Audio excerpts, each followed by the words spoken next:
Dear colleagues, dear participants of the conference, ladies and gentlemen, good morning. We start the third ministerial conference Russia-Africa, which is organized by Ministry of Economical Development of the Russian Federation. I'm very happy that partially we are at the ministry and we have a chance to personally participate in this conference. However, our reality, which is lasts for the second year already, makes us still stick to online format, even though we have to admit that namely this kind of cooperation can expand new prospects for us from the point of view of limitless opportunities to see and to hear each other, to share some information, and to discuss the most important problems which exist today. In particular, we are really in Russian African relations, and in particular economical relations. That is why this conference will be dedicated namely to this topic. We have the host and a wonderful speaker of today's event, who will welcome all the guests. That is Vladimir Ilyachov, Deputy Minister of Economic Development of the Russian Federation. Vladimir Evgenievich, good morning. But before I give the floor to you, I would like to say a few words about the uh, time frame and technical issues. Well, I think everybody already got used to online format. However, for everything to be clear, we'll speculate in detail. We have a conference on a Zoom platform. Whoever knows Zoom understands how to use video, Zoom, and so on and so forth. All the participants, but for speakers, have their mic muted. And the most important part here, well, please do not switch on your mics and switch off your mobile phones. Then I would like you to attract your attention that we have simultaneous translations in three languages, Russian, English, and French. Once again, see how to switch between the languages. There is an icon shaped as globe, and you can select the language. And if you want to hear only interpretation, please switch off original sound. So, if possible, especially our guests from African countries, honorable ambassadors of the African countries, please use this option. All the speakers, I have a great request to you. We have a very strict agenda that is 7 minutes for every speaker, as we have a very rich agenda, lots of industries of economy that we would like to discuss and hear about. We also have traditional time dedicated to Q&A and discussions. I think we'll change this format a little bit. There will not be a discussion at the end of the conference, but possibly we'll make kind of thesis, concluding or summarizing remarks right at the end of the speech dedicated to some specific sectors. We'll see how it's going to happen. However, there is a chat in the Zoom. You will can send your questions to the chat, and our technical moderator will send everything to you.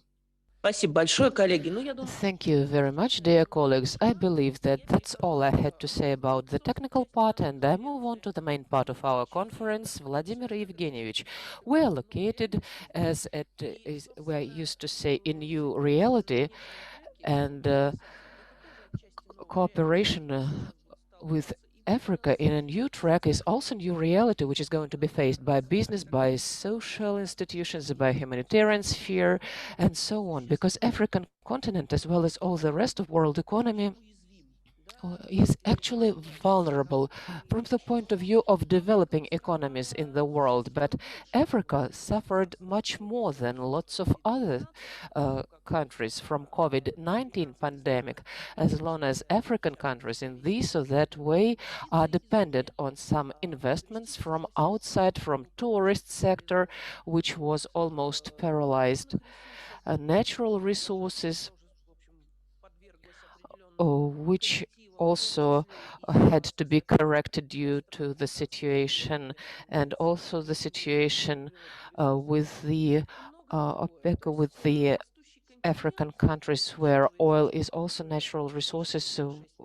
And now there are almost 1.6 billion people, and young population found itself in the situation of stagnating economy and even systematic growth of GDP of African countries, regardless of comparison to the developed countries, still gets down, and we believe that Africa can get back to situation which was 10 years ago from the point of view of economical development. I might sound somehow pessimistic, but now we're about optimism. In 2019, we had a summit, Russia-Africa, for the first time in history, and at this summit, we discussed lots of issues which Russia suggested that we should solve jointly, and then nobody knew about the trial to come for all the humanity which was provided by the pandemic. However, life goes on and cooperation also goes on, and we have to arrange this economical unit as we understand that economy is the basis of everything. This is possibility to provide employment for population, development of young population, and development of the continent. What do you think? What are the tasks and priorities? What would you like to specify from the point of view of work of Ministry of Economical Development, from the Russian party, and overall our cooperation with the African continent? I'm very happy to see you here today. You have the floor. Thank you, Natalia Gerbertovna. Good morning, dear colleagues, ladies and gentlemen. The theme that we are raising today is really of utmost importance. It's quite clear that we found ourselves in this situation due to pandemic. Somebody suffered more, somebody less. It's quite hard to compare because everybody has their own problems, and the problems actually got much worse due to the pandemic. And it's quite clear that in the African countries, these problems are kind of more complicated, in particular as related to the healthcare industry if we compare with other regions of the world. However, I think you have some advantages as well, which, as we do hope, will help you to get out of this situation stronger and faster than it was expected. And even the point that we are talking about, that the growth is only stumbled by these processes in comparison to the other things, is quite an optimistic picture. However, the changes that took place within the previous years, I mean the growth of importance of African continent in economical sphere, lots of projects and attractiveness of the new projects, it will stay with us even considering the situation with pandemic. This will be the situation. Traditional markets, Europe, the USA, to some extent keep on stagnating. There are no new breakthrough ideas in the sense that we would like them to be, and a special attention to developing market will only grow. That's what we truly believe in. Taking all this into consideration, I would like to welcome you at the third ministerial conference. Today we have more than 40 countries registered for this event. Yes, on the one hand, pandemic limits us, but on the other hand, it provides us with new formats of cooperation. And I believe the practice that we use during pandemic from the point of view of online events arrangement can be even more efficient. At least it makes it possible to get together and discuss the problems that we have with much less expenses. Due to this online format, we have profiled African ministries, also business unities and companies. The conference was thought as a mechanism which would provide additional opportunities for expansion of mutually profitable business contacts and deepening of our uh, economic cooperation. But for the traditional platforms that we have, which to some extent were stopped by the pandemic, we do hope that in the nearest future they will be restarted with new intensity. Since the second conference, the partnership of Russia with African countries reached a new qualitative level, and 2019 was of special importance considering the fact that we had joint summit Russia-Africa in Sochi. By the next summit, we would like to provide offers how to strengthen our cooperation in economical sphere and considerable increase of goods turnover, considering fast-growing African market and export capabilities of Russia. I hope that today we'll start making economical agenda of the summit to come, and for this we have all the prerequisites in our point of view. Of course, the key direction is in investment cooperation with a number of African countries. We have intergovernmental agreement on mutual protection of capital investments, which provides for beneficial economical conditions for expansion of Russian companies' presence. I would like specifically mention that the experience of successful work of the largest Russian companies in African countries is getting accumulated. In Angola, we have more than 20 years of successful operation of Alros. In Guinea Republic, bauxite extracted, and also in Zimbabwe there is a metal of platinum group Darwindale field. It's also important to mention large-scale projects in Ghana by Lukoil in oil gas sphere, and Ethiopia affiliated company of Gazprom, which is still working on extraction of oil and gas. And our colleagues from Interrao participate in Gas Malklakana. I would like to specifically mention the activity of Transmash Holding Company in South Africa, uh, gas group in Morocco, and Renault company in Russia will actively promote their project in Algeria, and we do hope that it will grow. Also, there is a separate reason for further promotion of Russian goods at African markets can be the establishment of Russian industrial zone in Egypt and its start in real action. We also would like to pay special attention to cooperation of African partners with Russia in the area of peaceful nuclear energy, medicine and healthcare, and also state corporation Rosatom in this part, but for construction of a nuclear power plant in Egypt. They also create Center of Science and Technology in Ethiopia, in Uganda, in Ghana, and so on.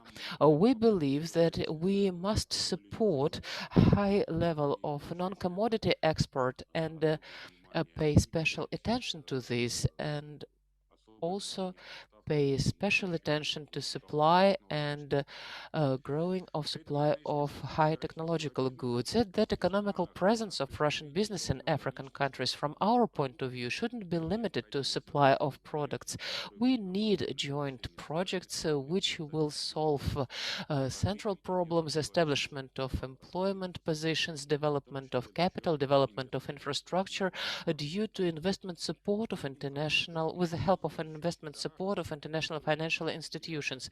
We see the following sectors, especially with good prospects. So that is geology and soil operations. And as far as you know, the soil extraction operations are not very well studied here, especially as regarding exploration of the natural resources. It should give a positive impact to the development of African countries, and possibilities of Russian companies in this sphere are well known, and we hope that they will be applicable in African countries at mutually beneficial basis. Agriculture. Traditionally, agricultural complex is the most important in bilateral trade. The amount of mutual supplies made 5.7 billion US dollars,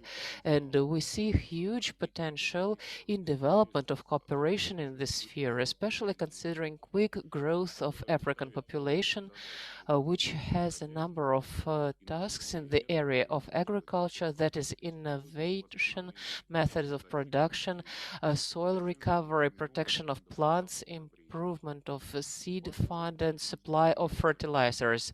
Energy will take an important role considering economical growth and increase of consumption, digitalization, data center growth.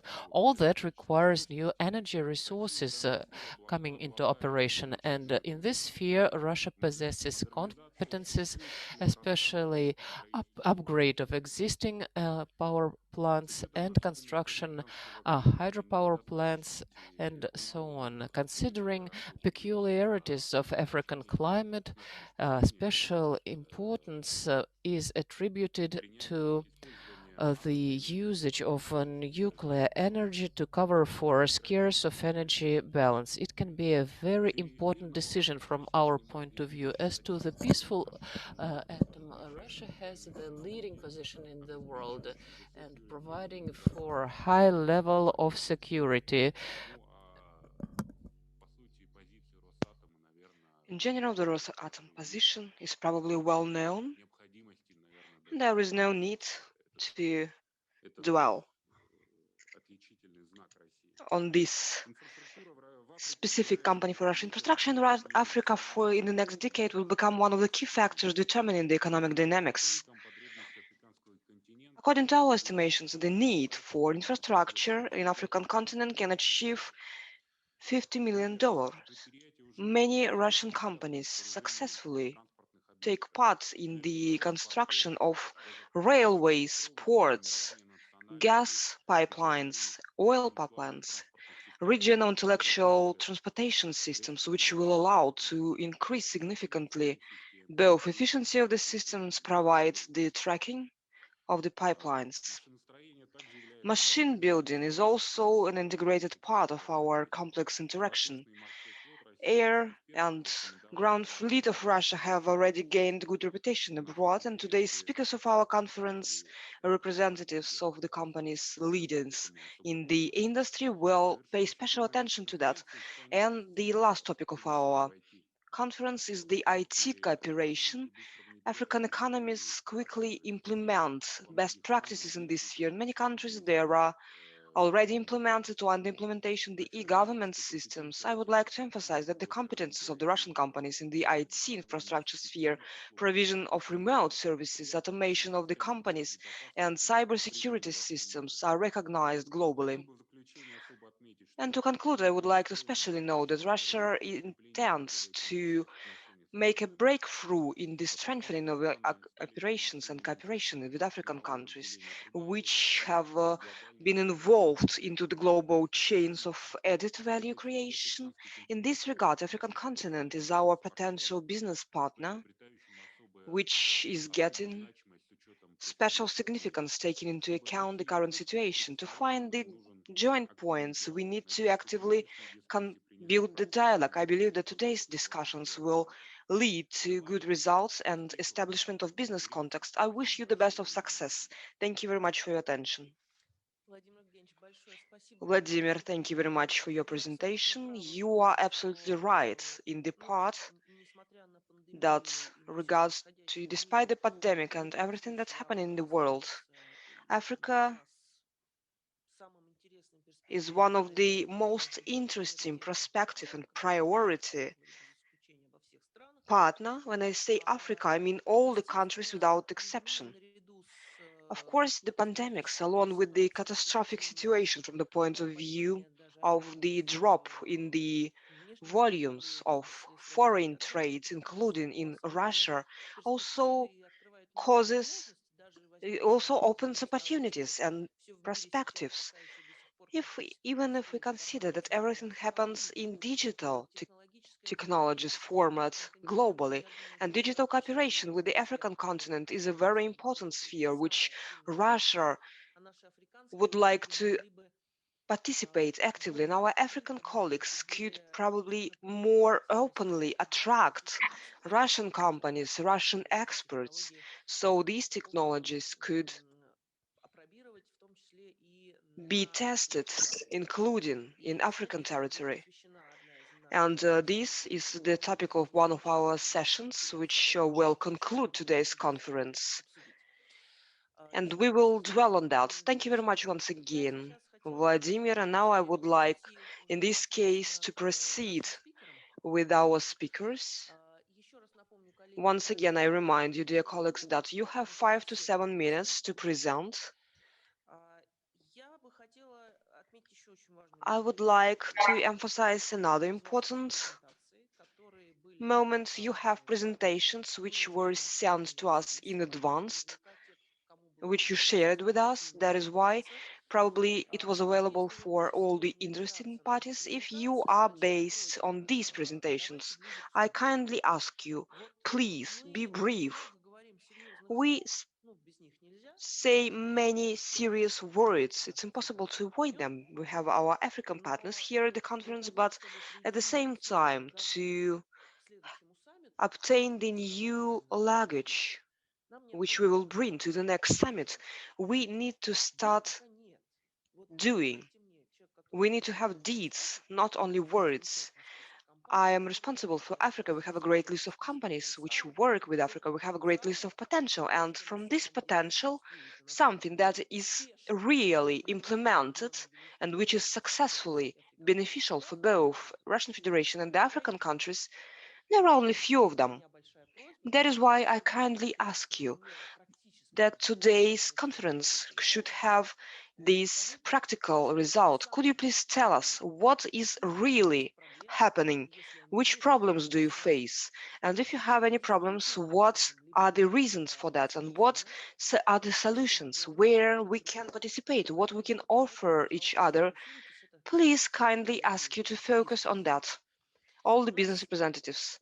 We have the sectors of economy key for African countries and for Russia, because Russia also takes a very important role in these processes, because somehow we are the leaders in some spheres. That is why we'll start with the subsoil use and geology. We have two presenters here, our Rusgeologia and Rusal company. As far as I understand, you have 15 minutes. In general, the continent is very rich in mineral resources. Africa historically was considered as a continent for the geology. My apologies. First, we will give the floor to the welcoming speech, of course, and the next speaker is our Doyen of African Corps, the Mr. Mohammad Paba Saleba, Ambassador Extraordinary Plenipotentiary. Please take the floor.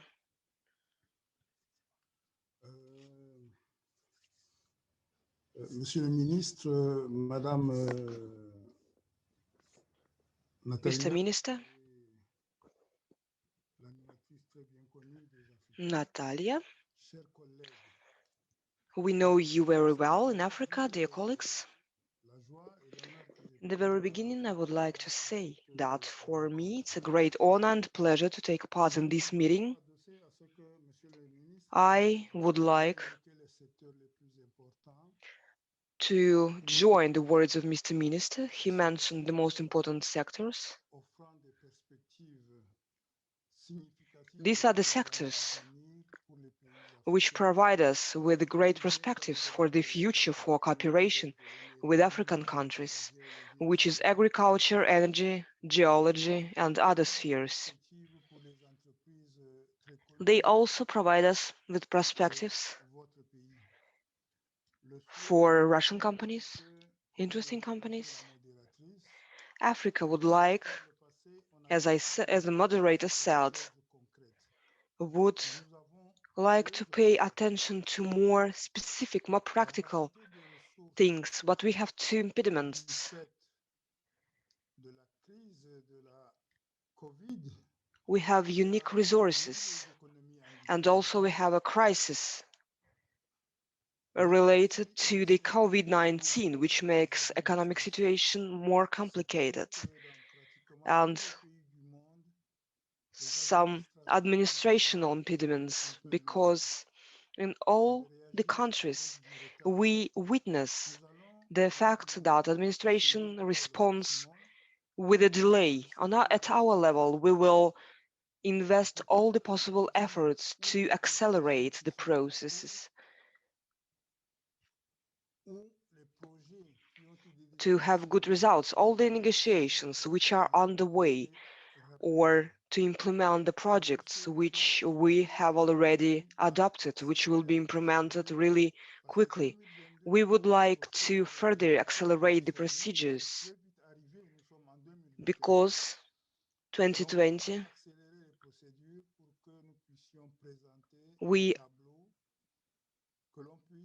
it's 2021 and we are organizing the next events, and I would like to accelerate all the processes which take place at the moment to see more positive situation. I will not dwell into details. I am looking forward to hear your presentations in different sectors, and I would like to have all the information available at the on the website, which could be accessible at any time. Thank you very much. Thank you very much, Your Excellency, for such a welcoming speech, because you are the head of the African Diplomatic Corps in the Russian Federation. We know each other for a long time. We communicate very often, like with other distinguished ambassadors. That is why we understand perfectly that now the time has changed, which dictates another speed of making decisions and different speed for cooperation, including on the governmental level. You were right that there are some inertia on both sides, and consolidated efforts should become practical implementation. I believe that these impediments, as you said, will be overcome. And despite the difficult year, we will move forward to the format of establishment of very dynamic cooperation with African countries. Thank you very much once again. And I would like to give the floor to Alisa Prokhorova, Managing Director on International Cooperation of our Russian Expert Center. Alisa. Of course, being representatives of Russian Expert Center, you have a history of cooperation with the African continent, and from the point of view of experts, it's probably very important, because experts with the countries can also, with the African countries, can also be improved. What is your opinion about the cooperation from the point of view of the Expert Center and Уважаемые your коллеги, opinion? Dear доброе colleagues, good утро. morning. Благодарим вас в первую очередь за приглашение First Российского of all, thank you экспертного very much центра for выступить inviting the Russian Expert сегодня Center на to present at the конференции. Для conference РЭЦ today. африканское The направление center, сегодня и в African целом area, является is in приоритетом. general Со the странами Африки priority. к югу от Сахары у нас действительно и история South to взаимодействия, и Sahara большие планы на будущее. is the По land итогам where we 2020 have a long года history of объем cooperation and the несырьевого prospects. энергетического экспорта During составил 2020, более the volume of non-commodity export 432 was миллионов more долларов than США.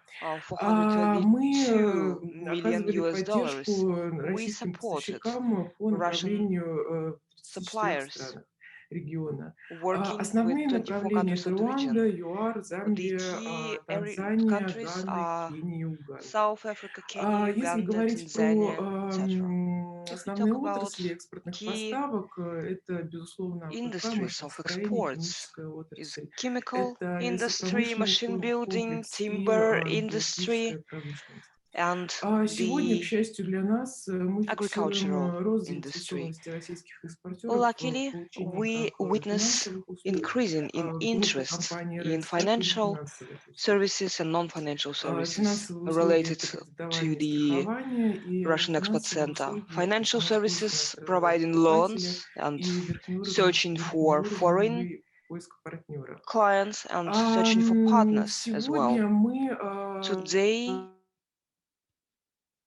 готовимся к we are форуму, который в getting 2022 году, и вкладываемся в долгосрочные ready to проекты, как, invest in the например, РЭС long-term участвует в проработке перспектив участия российских products компаний в projects. крупных инфраструктурных проектах, We в promote Russian частности, по companies to оборудованию и participate строительству in ГЭС в ряде стран long-term Восточной Африки, projects related with строительству to железной дороги construction в одной of из стран Западной the Африки. power У plants, нас также в railway портфеле группы construction. компаний Our portfolio находятся also проекты includes поставок продукции projects российской автомобильстроительной отрасли в of Гану, Нигерию machine и building Эфиопию.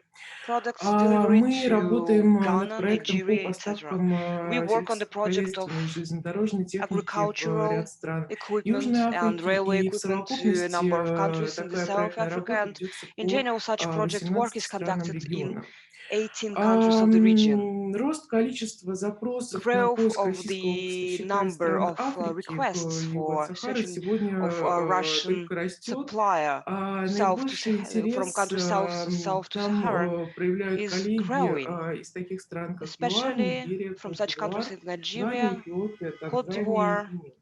South Чаще Africa, всего Benin, ищется российский etc. поставщик в таких Very отраслях, often как they're searching минеральные for удобрения, продукция Russian пищевой промышленности и suppliers in such нефтехимия. spheres as fertilizers, Важно отметить, что petroleum наша зарубежная chemistry, сеть представительств petrochemistry, etc. РЭЦ сейчас набирает Our обороты. Мы network ищем is разные growing. We are looking подходы for и different варианты approaches and options for распространения сотрудников и distribution представителей РЭЦ в of разных странах, и cooperation Африка для representatives нас of Russian действительно Export Center in интересный и different countries. приоритетный The регион. project Сейчас is мы very important for us, and this region is of пробируем priority. такой Now we're инструмент, testing such a механизм, tool, как mechanism аккредитация as партнеров, accreditation of a partner, находящихся в странах Африки. which are Мы с начала года African countries. аккредитовали We представителя, accredited который находится representatives в which are Демократической Республике located in Конго, the Democratic Анголе, Republic of Республике Конго, Congo, и Кот-д'Ивуар and и Angola, Руганды. Cote d'Ivoire, and Также, к Uganda счастью from для the beginning нас, of this year. в And 4 luckily, странах мы in нашли 4 countries, заинтересованных в we работе нашими found руками и the глазами. interested Это страны Эфиопия, parties Кения, in Танзания, Гана и Ethiopia, Kenya, Сенегал. И мы очень Tanzania, надеемся, что Senegal. за счет расширения We really партнерской hope сети that РЭС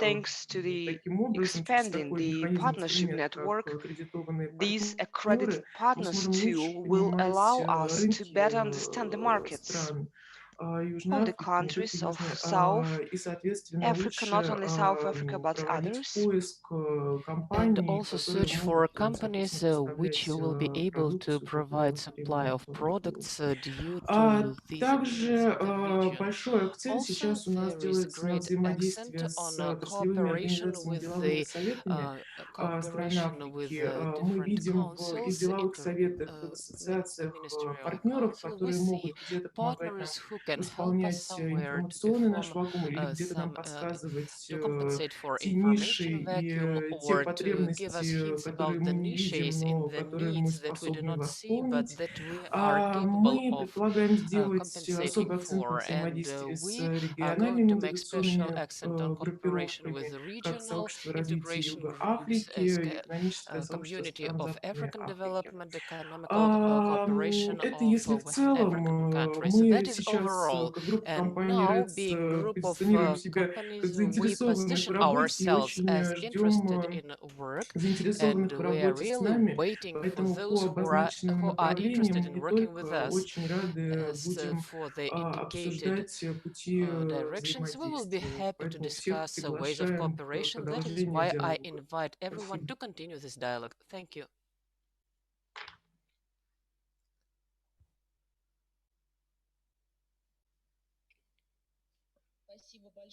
Thank you very much, Alisa. We do hope that really Russian Export Center will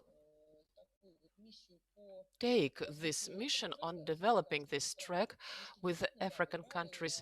You are absolutely right. Africa is a region of top priority, but practically Up to this moment, there was some work done, but possibly it was arranged not as actively as we would like due to some circumstances. Now, considering the impact of COVID over economy, I believe that the Russian Export Center in Russian African track will be of utmost importance, especially for the companies who cannot see the input point for the export of their production. Still, this problem exists, and I believe that with the help of this format of the conference, everyone who is willing can reach you or your colleagues to establish communication and discuss this, and that is the use of our conference. Thank you very much once again, dear colleagues. Now we are moving to my favorite part, which I have almost started from the very beginning. But I would like to introduce my colleagues from Ministry of Economical Development, and we are their guests, they are hosts of this conference, and they are involved into cooperation with the African continent. Emil Kuliyev, Head of Department of African Countries, Department of Development of Bilateral Cooperation, Ministry of Economical Development of Russia. Anatoly Razlevaev, Deputy Director of Department of Bilateral Cooperation, Ministry of Economical Development, and Ivan Solovyov, Council of Department of African Countries, Department of Bilateral Relations Development, Ministry of Economical Development of the Russian Federation, so that you would know the people. I think most of you know them. However, I believe this is the contact that would be useful, especially for representatives of our big business and those who are newcomers here and would like to actively develop their activity at a Russian African direction. I think it's very important and useful contacts. And here we have colleagues from Irkut Corporation. They will have the floor, and I will move on to this later. Getting back to the theme dedicated to geology and subsoil extraction. I would like to give the floor to Alexei Desyatkin, Department Director, Russian State Geological Company. Good morning, dear organizers, dear colleagues, dear participants. Yes, actually, a Russian State Geological Company is not a newcomer in Africa. However, it's clear that most likely there are some successes and some questions that can occur, and I would like to see the status for today. Which are the plans and prospects? What do you plan to claim at the summit that is going to happen? You have the floor, Alexei. Yes, thank you very much. Can you see my presentation, dear colleagues? Yes, we can. My name is Alexei Desyatkin. I represent Russian State Geological Holding, Rosgeology. Thank you for this opportunity to be the first to speak with a brief report about cooperation in geology and subsoil operation. Our holding, Rosgeology, is 100% governmental company and totally belongs to the government of the Russian Federation. The holding performs works at oil and gas sphere, other natural resources, and also groundwater resources. We include all the competencies for exploration, and we do the investigation, exploration, and extraction of subsoil resources. We have affiliated company Zarubezh Geologia, which was established in the middle of 1960s and successfully operates at present at the territory of African countries. There were different works performed, extraction of different kind of natural resources. Russian and Soviet geologists performed extraction of oil, gas, gold, diamonds, or natural resources, and there are profile ministries, agencies, and public and private companies dealing with exploration of natural resources. I would like to briefly share results of our works. There were successful works on establishment of unified geological map for North Sudan Republic, and these included summarizing of all the materials for geological researches of the previous year. There was a unique digital product established which helped to expand mineral resources of the country, attract foreign investments to develop new fields, provide for economically feasible subsoil extraction, and provide better geological information for getting licenses for subsoil operation. Uh, Another example I would like to provide is Algeria. There was the midterm state program for the development of minerals in Hogar and the southwest. Uh, and this work made it possible to find new, unique kinds of natural resources which they didn't extract before, to provide diversification and development of economical development of the region. Another example, which is performed now, is the work in geological survey at the territory of Benin Republic. The area of works made more than 56,000 square kilometers, which is related to summarizing of the previously received geological materials, aerophysical research with further field measuring operations, and there will also be additional works performed to study and diversified the previously revealed fields for the subsoil resources. What is the advantage of Rosgeology to cooperate with African countries? Number one, a unique exclusive fund of geological data, experience and expertise in international mining projects, also uh, experience in operating in African countries. We are always trying to invite local staff to train them to improve, to do advanced training. Also, we invite students from African countries for their practical studies. We develop technology and methodology, also modern and own developments. We always try to find flexible approach to a commercial arrangement of this work. What it gives to our African partners, first of all, this is employment growth, development of infrastructure, improvement of macroeconomical indicators, diversification of economy, and increasing of export, and also social stability. Thank you for your attention. That's all I wanted to tell you. Alexei, thank you very much. Thank you for your presentation. That was very clear and informative. And now I suggest that we should stick the time frame, and at the end of some units, maybe I will provide some summary, and maybe asking some questions being a moderator. I am happy to give the floor to Yakov Itskov, Director of Alumni Business, UC RusAl, also quite an experienced company in working at African continent, in particular in Guinea. Please, you have the floor.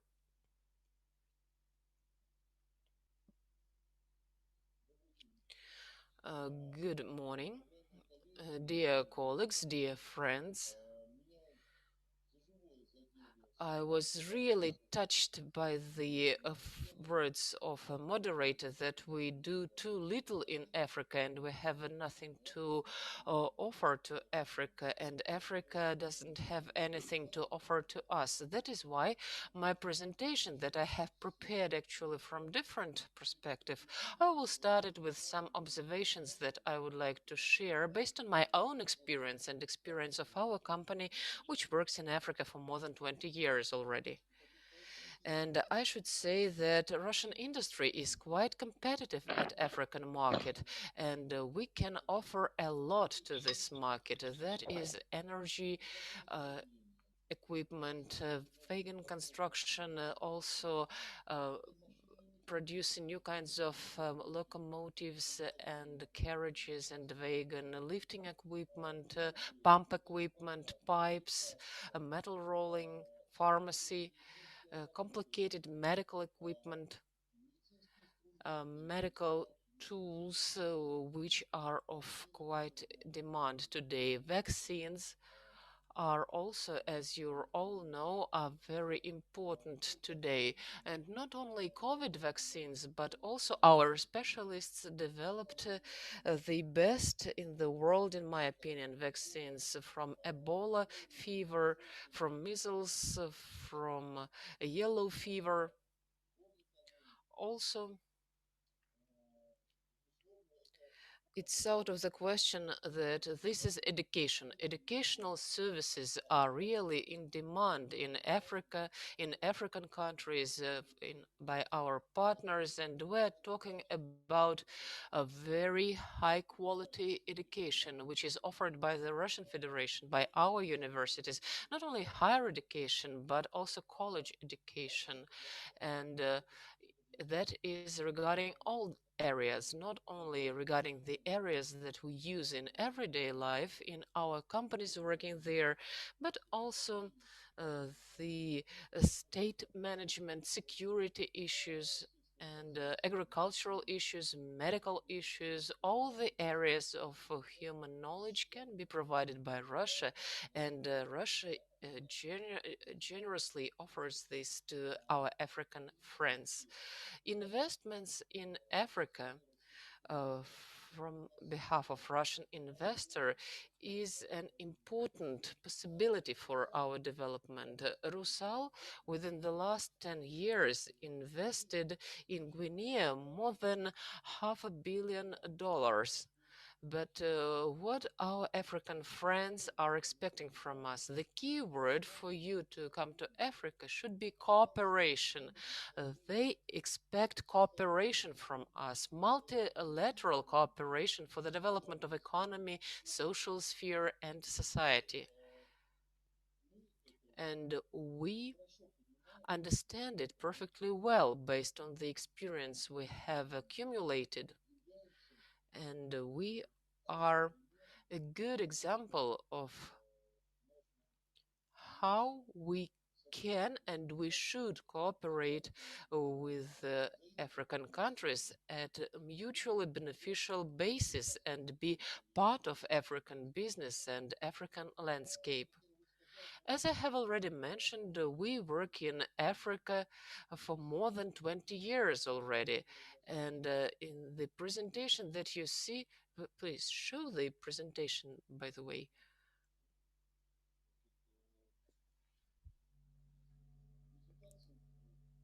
In the presentation, well, it's we have some technical issues. Next slide, please.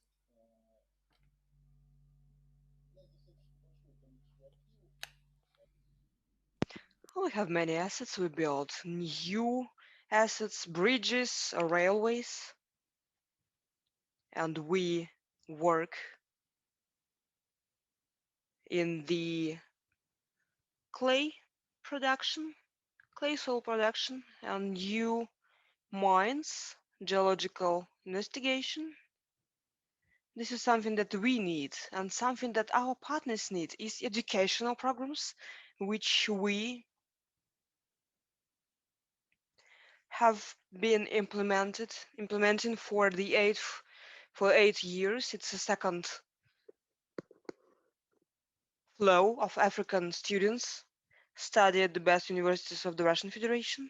The first flow included more than 100 people, and the second as well includes more than 100 students. Medicine is something that's essential today.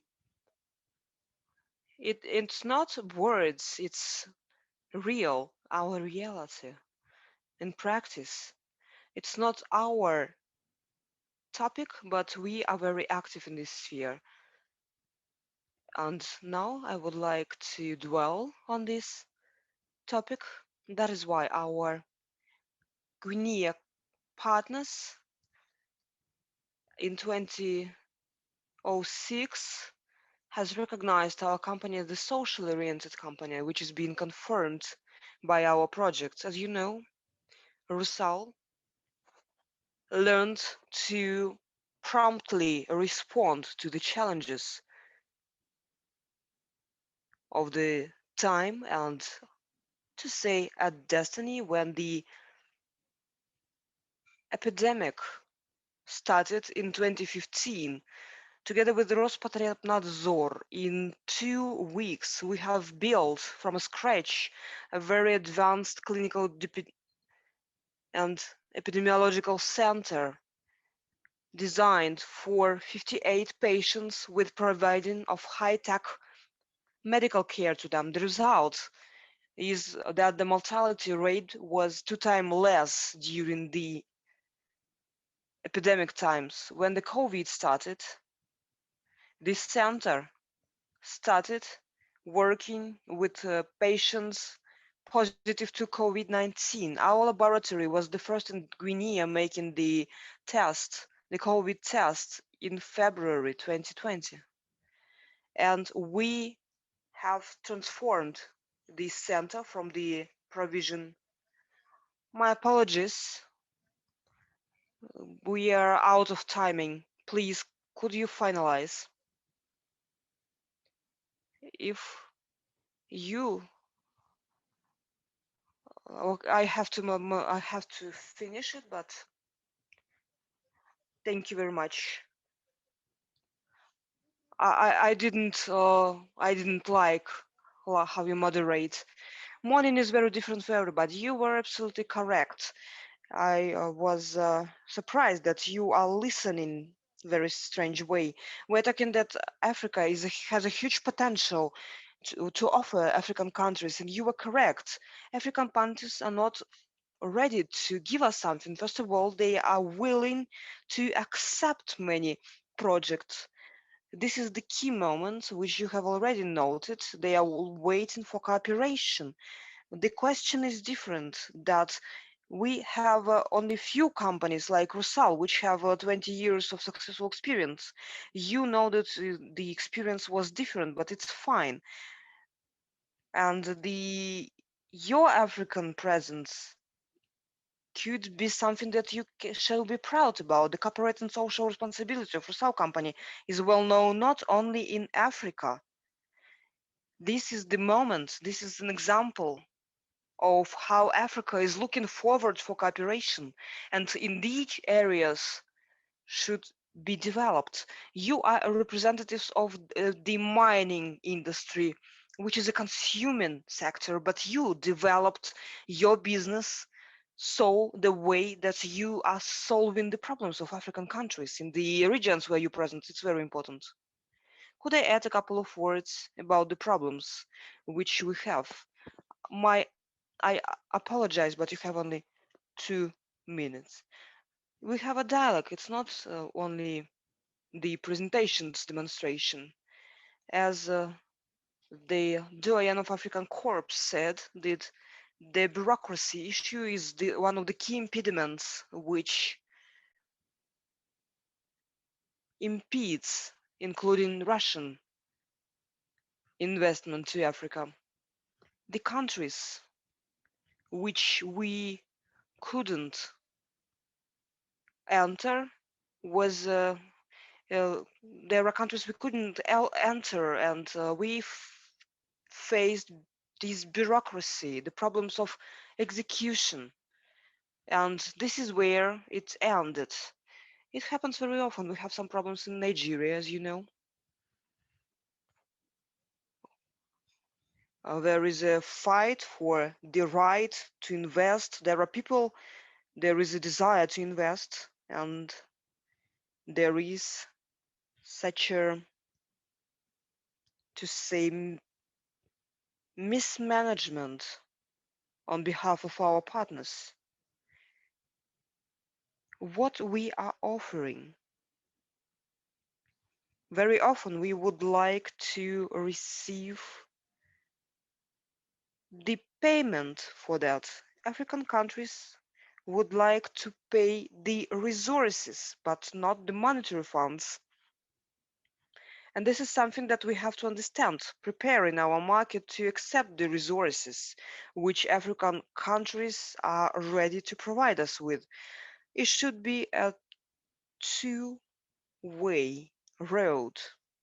And this is where we are lagging behind. The question of investment into the processing industries on the territory of both the Russian Federation and African countries is a question which will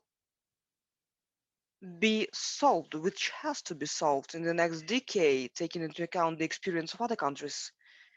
This is a problem, and the adaptation of the equipment which we produce is first of all the automotive equipment to the tropical conditions of operation. It's another problem.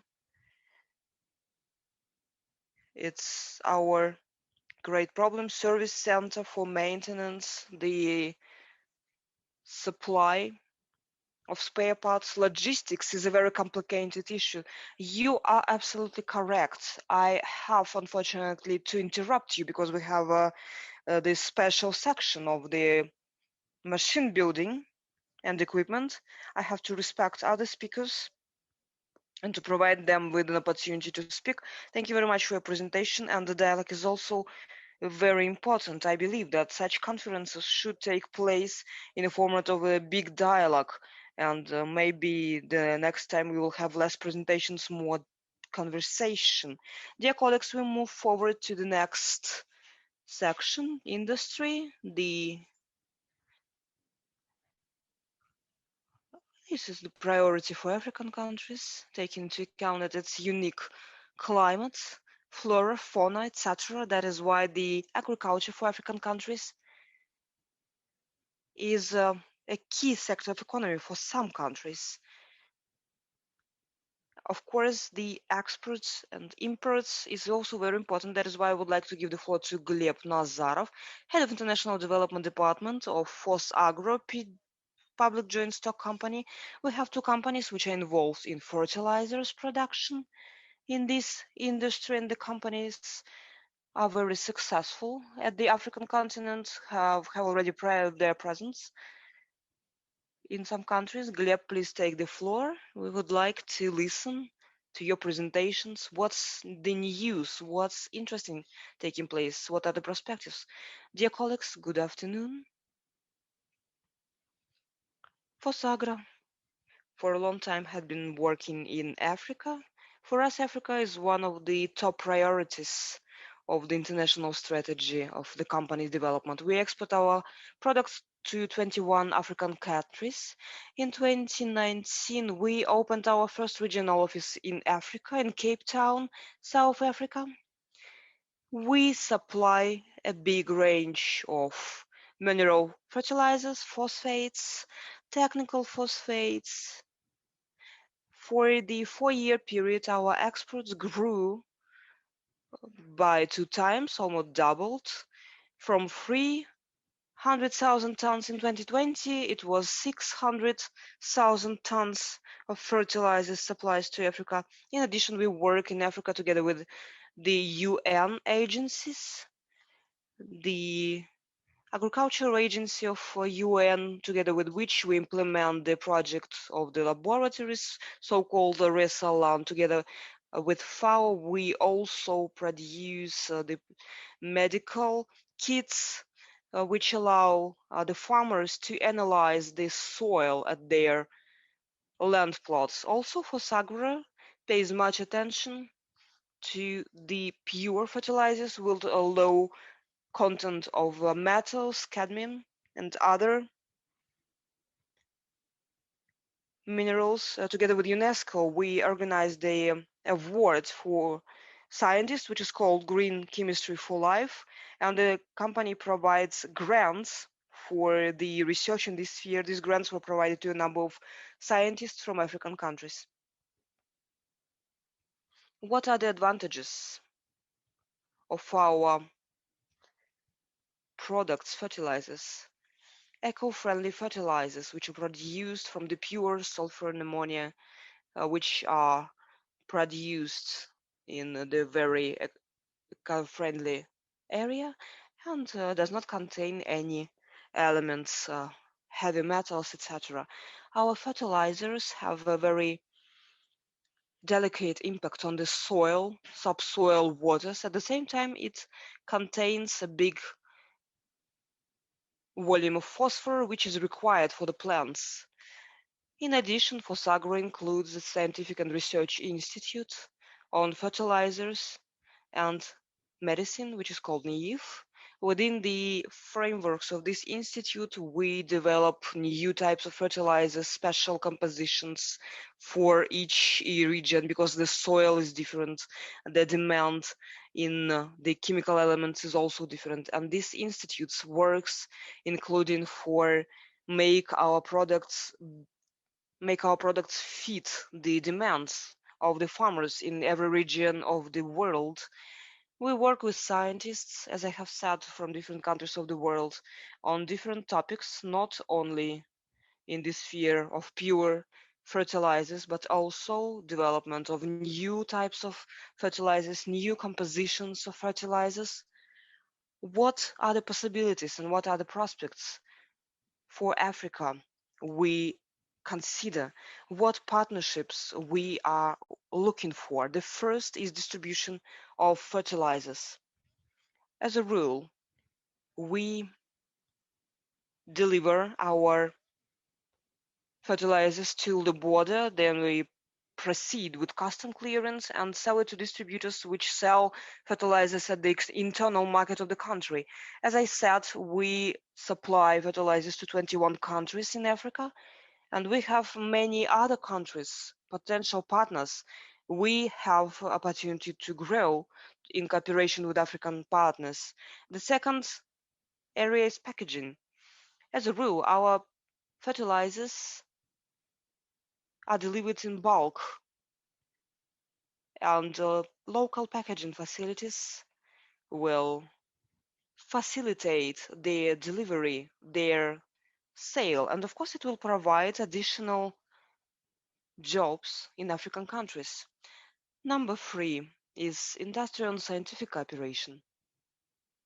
As I have said, Fosagro includes the Scientific and Technical University, which is dealing not only with in new development of new fertilizers, but new technologies on production, purification of fertilizers. This is another sphere where we are open to cooperate with the African producers of fertilizers.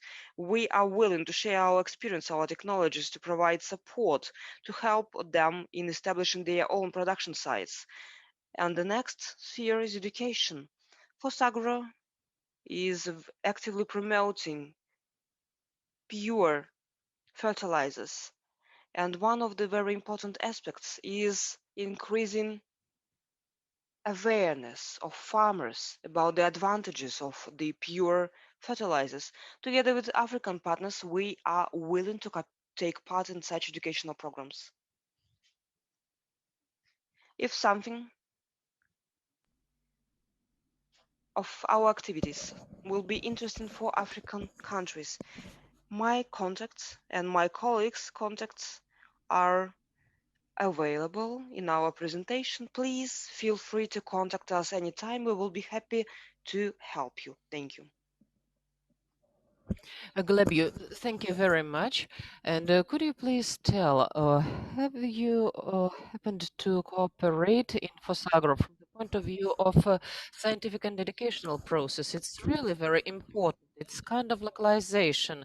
When you train local staff, the technologies that you are using and they are promoting to the market, and on the other hand, you educate local staff, local population, making working positions. Has it ever happened as to a positive precedents with every African organizations, African companies, and you work under the guide of UN, or you have not had such cases and you would like them to appear? What do you need for this on our behalf and so on? We have such a precedent. Fosagro is best developed in South Africa, where we have an office. That is the first country in African continent where Fosagra has own warehouses for fertilizers distribution. And in 2019, we have signed a MOU with South African producers of mineral fertilizers.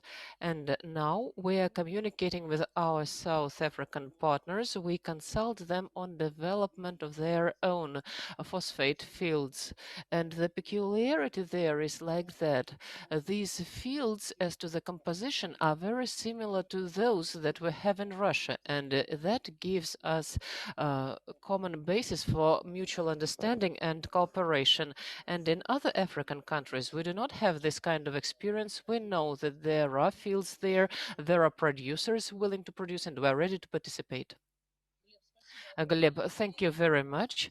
Dear colleagues from African countries who joined us today, I know that but for our honored ambassadors of African countries in Russia, we also have ministries, institutions, offices of presidents, administrations of African countries. If you are interested in this kind of approaches, please get connected or you can arrange connection through the Ministry of Economical Development. I believe that it is a very fruitful way of cooperation. I would like to give the floor to the next speaker, Marketing Director of Uralkali, Maxim Poltoradnyov. Please correct me if I'm wrong.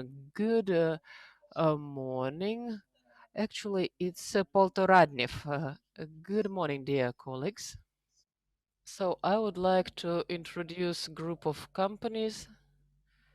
Dear colleagues, Uralkali, Uralchem, and the business condition of what we are doing in Africa. I'll start introducing Uralchem and Uralkali. They're quite well known at international market of mineral fertilizers. Uralchem is the producer of nitrogen fertilizers. This is ammonium nitrate and its derivatives and different kinds of fertilizers. And Uralkali is the world-known producer of calcium chloride. And speaking about the figures, it will be it will make 6.5 million tons of fertilizers overall per year, and Uralkali takes around 20% of the global potash production, and that is more than 11 million tons.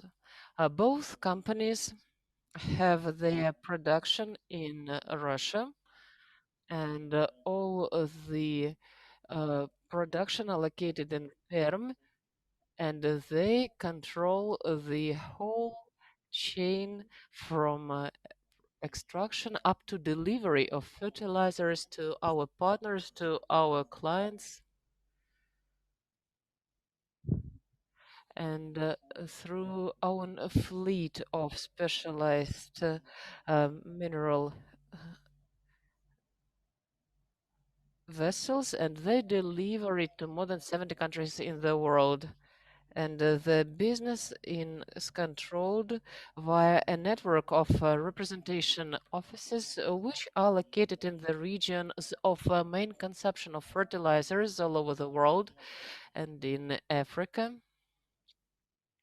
The business is done via affiliated company, United Fertilizer Company Limited, UFCL, which was established back in 2018 at in Mauritius and in Johannesburg in South Africa.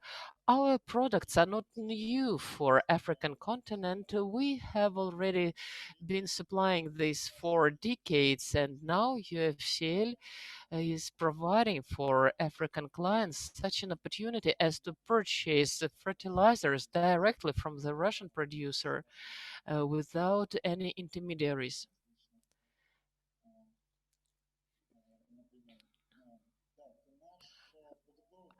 Our product portfolio is quite vast. This is the nitrogen group. This is ammonia, different derivatives. Also, it's calcium chloride and different kind of granular MOP and a linear of compound fertilizers, NPK, and also we have a line of specialized fertilizers which are soluble in water, and they are used in different kind of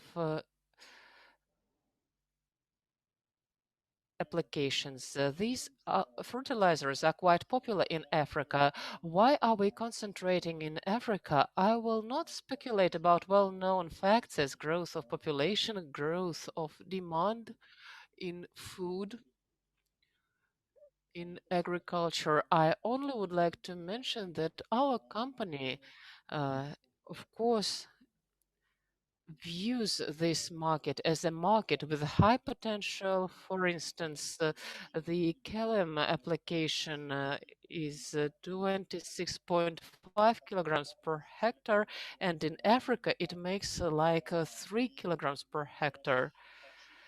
And the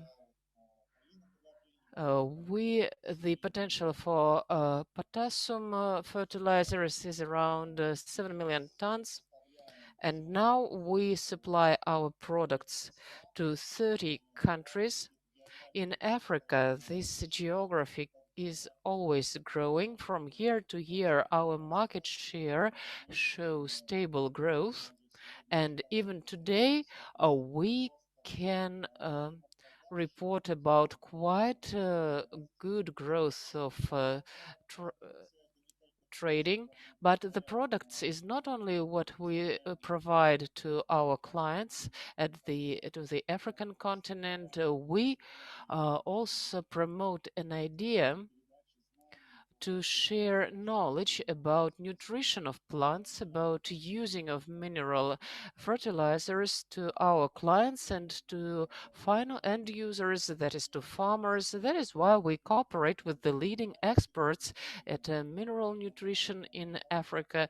Also, we provide support to our clients and we arrange different kinds of social programs, training programs in order to demonstrate the effect of our fertilizers application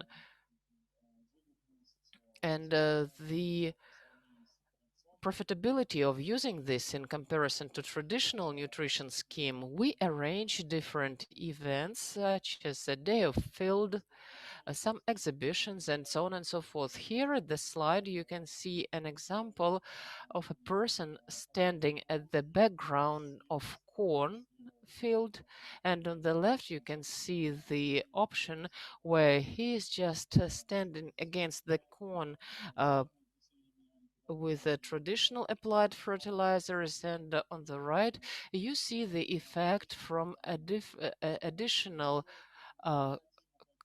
potassium fertilizers. It's really important to arrange this for farmers, as these are the people working on land, people who got used to trust their eyes, who got used to believe in what they can touch personally, and but for different kinds of events, we also provide digital services. Here you can see such a service as calculation of fertilizers application depending on the location which you are interested in. And this service is available for everyone.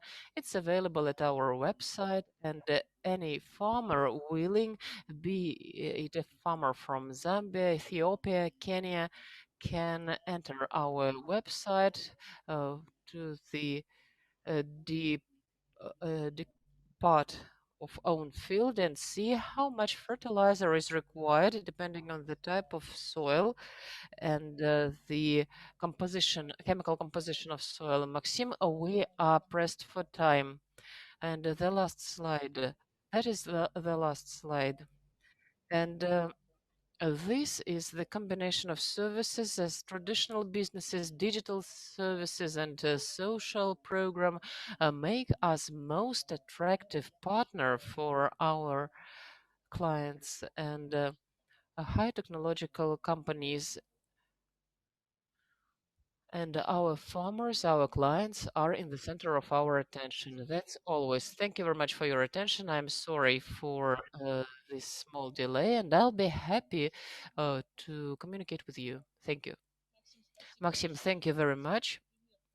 That was a bright example of the company combining digital technologies, innovative technologies in agriculture in the area which initially is quite on land. And this is a highly competitive market, and it's so nice to see that Uralkim and Uralkali takes considerable position, Russian company the African continent. Dear colleagues, we move on to the next industry dialogue. Let us put it like this to begin with a monologue, and I would like to give the floor to Viktor Polikarpov. We'll talk about energy. This is another direction for cooperation, another colossal layer of cooperation with Africa, because as you know, African continent has electric power supply only by 10% if we watch from the satellite. That is why the need in electrical energy, the need in energy resources is really colossal. There is a scarce of energy resources. The situation is not changing too quickly as the continent is huge and the population is huge and the power supply is lacking. That is actually the reason which stumbles the development of other areas of economy. So the energy is the key industry. So Viktor Vasilievich, good morning once again. We have met a couple of months ago at the public forum Russia-Africa. Can you hear me? Yes, I can hear you. Good morning, Natalia. Well, we have a small technical issue. Could you please switch off the previous presentation so that we could switch on ours? Yes, thank you very much. I think it's done. So, in the meantime, we communicate for you to join us properly. You told a lot about what state corporation Rosatom is doing, and the international network. You are a very honorable person who have colossal experience in cooperation with Africa, and it's quite clear that the condition of Rosatom projects in Africa are different. And I believe today you are going to speak about not only the main direction of your activity, but also about what everybody is interested in, that is nuclear medicine and projects related to this. As today we have mentioned not once, and the situation actually makes us do it. Healthcare is at the front end. It has to be the key one in economical and social plan before, but this year made the whole world think about what can be undertaken to minimize risks to avoid the similar situation with pandemic. That is why Rosatom technologies are very considerable. They are of colossal success, and I know that the implementation of these technologies is not very simple for the African countries. It requires considerable investments and production and employment and qualification of the staff. You have the floor. We'll be happy to hear you. We see the presentation. Everything is fine. Good afternoon, dear ladies and gentlemen, dear friends from Africa. First of all, I would like to express my support and my best wishes in these pandemic times for our friends. And in my brief presentation, I would like to dwell on how our technologies, nuclear technologies, can become a driver for the development of advanced energy. I will start from energy. You have said that the situation is stagnating. Our African friends know better than me about the situation with energy supply today. But speaking about nuclear energy, I always hear a question: is Africa ready to become to accept the nuclear energy and to apply it? Is Africa prepared to the energy development? How this technology will be developed? I mean, nuclear energy. We know about the myths about nuclear energy, about some fears, and I am willing to contact everyone to the email, because now we don't have enough time to answer to all the myths, all the fake information, fake news distributed in relation to the nuclear energy. Today, we will pay attention to today's Africa. We are looking to a perspective. There are pessimists among our Russian businessmen, but Rosatom is a very optimistic company. We understand what are the processes taking place at the moment. First of all, infrastructural development, economic growth. I can cite the number GDP of Africa will grow 5 times in 5 years from to $3.5 trillion in 2035. The population will double. You know that the middle class is developing. Now there are about 300 million people. In some years it will be 500 million people. By 2035, the active economic population will be more than 1 billion people. All these people want to have good education, to have a good life condition. Africa cannot exist like that anymore without energy. That is why the processes which happen in Africa now are pushing the continent to the understanding of the fact that nuclear energy is the source of huge volume of cheap, reliable, and eco-friendly energy. I can say that at the moment there is the conference under the auspice of International Energy Agency taking place. It will last 4 days, where the countries are discussing the issues of nuclear energy development in Africa. 5 or 6 years ago, it was impossible to imagine that. Of course, every country chooses the way to generate electricity and generate energy in accordance with their natural resources. We do not imply our technology, and the key factor here is the adaptivity. Maybe that is why it is very slow at the moment at the continent, because we will never build a nuclear power station, power plants, if the population doesn't understand the importance of nuclear energy in their country. That is why the education, the training of personnel requires much time. And another issue which I would like to dwell on, Africa without industrialization will never become independent. I mean really independent, because the processing of resources and added value is the way to economic progress.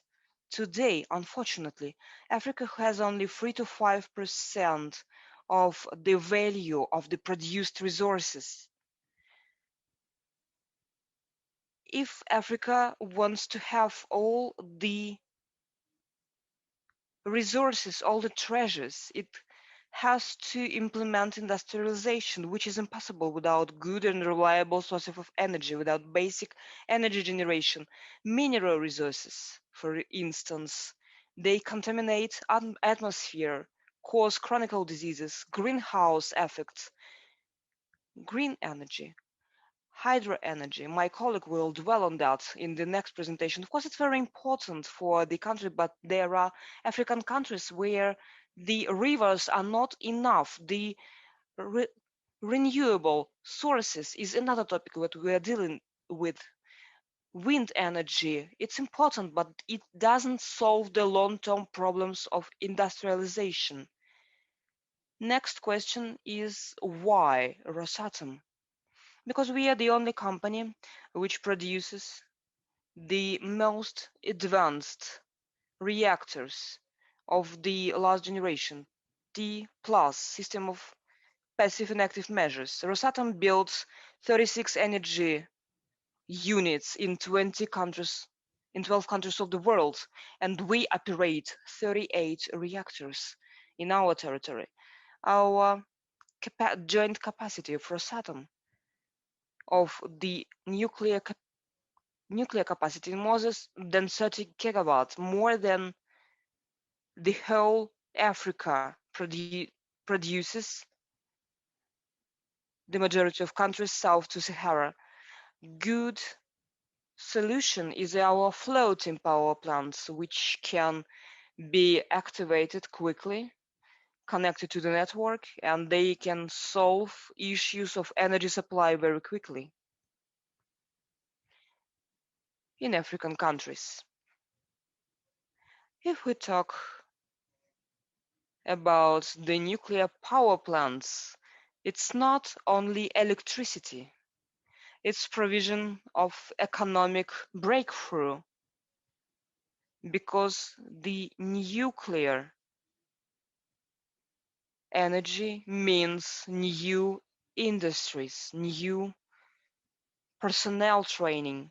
Each megawatt creates more than 100 jobs, and for Africa, with the perspective of 1 billion young, well-trained, high-skilled young people eager to work, it will be a great support provision such of jobs. And to conclude the nuclear topic, I would like to say that we, Rosatom company, our reactors,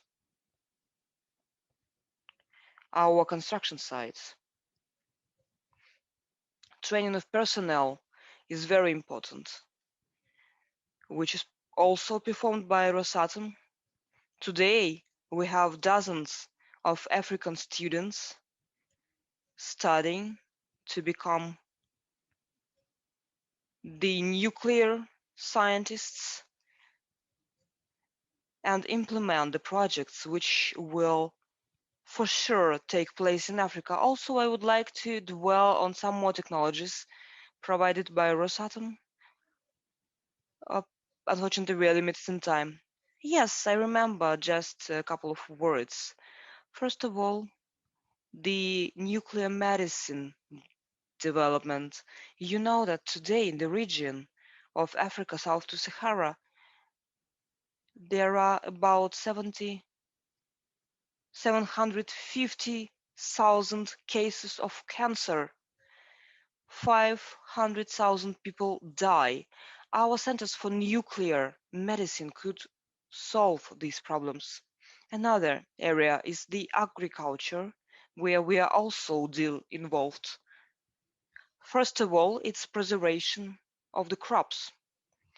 Nuclear impact allows to feed Africa because up to 40% of the crops is lost during storage. Our technologies of nuclear processing, nuclear treatment allows to provide the preservation, conservation of the crops. And another important topic is the clean water topic. 40% of the population south to Sahara doesn't have an access to clean water. We have solutions, both nuclear and not nuclear. Nuclear is the nuclear process and treatment of fresh water, which provides 70,000 cubic meters of fresh, clean water a day. Our solutions could also give Africa water. If you apply our floating plants and reactors installed in the floating plants, they could work in the production of fresh water.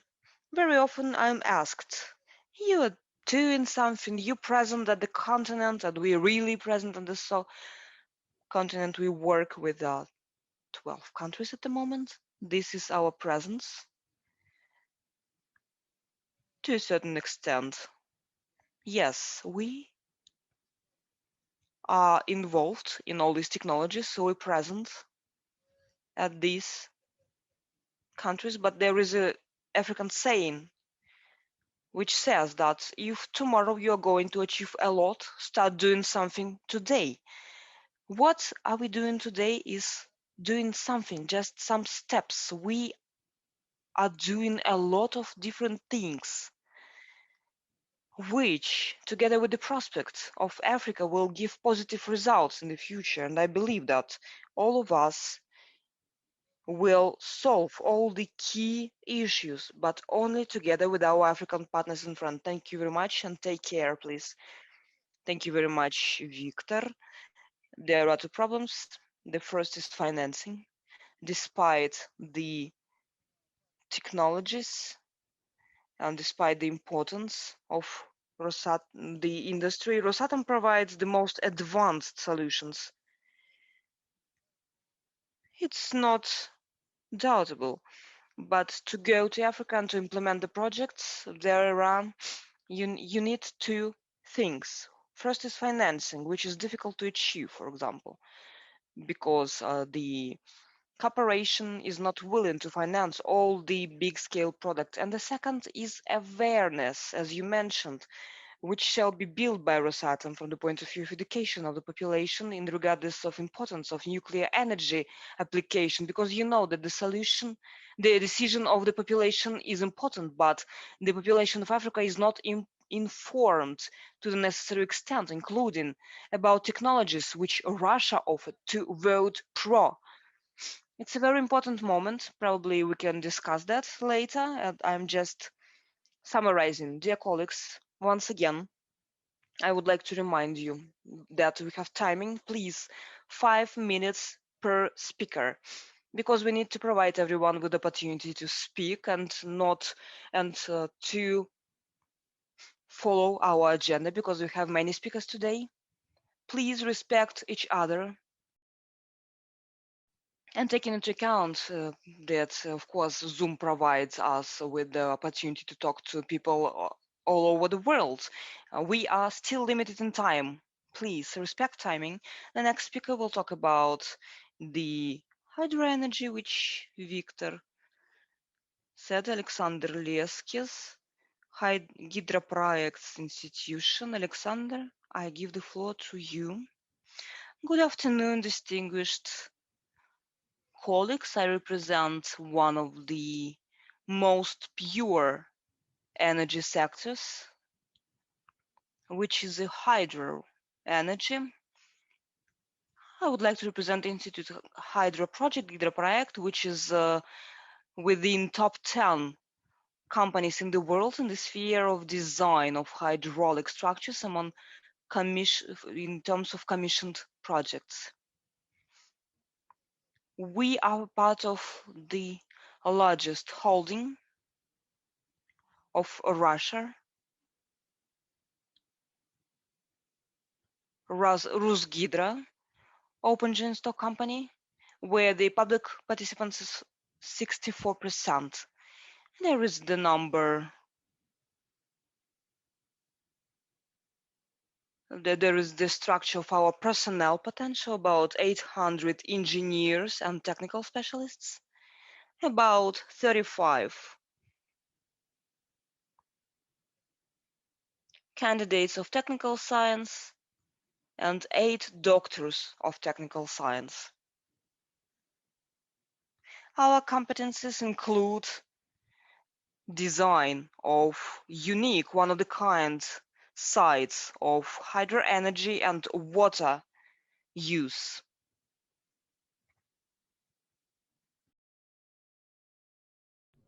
We perform geology and exploration services, and we also arrange the operation of constructions. We participate participate in design of systems of technical water supply and infrastructure of nuclear power plant, and now we are participating in design ASL Deba in Egypt, in nuclear power plant El Jiba in Egypt.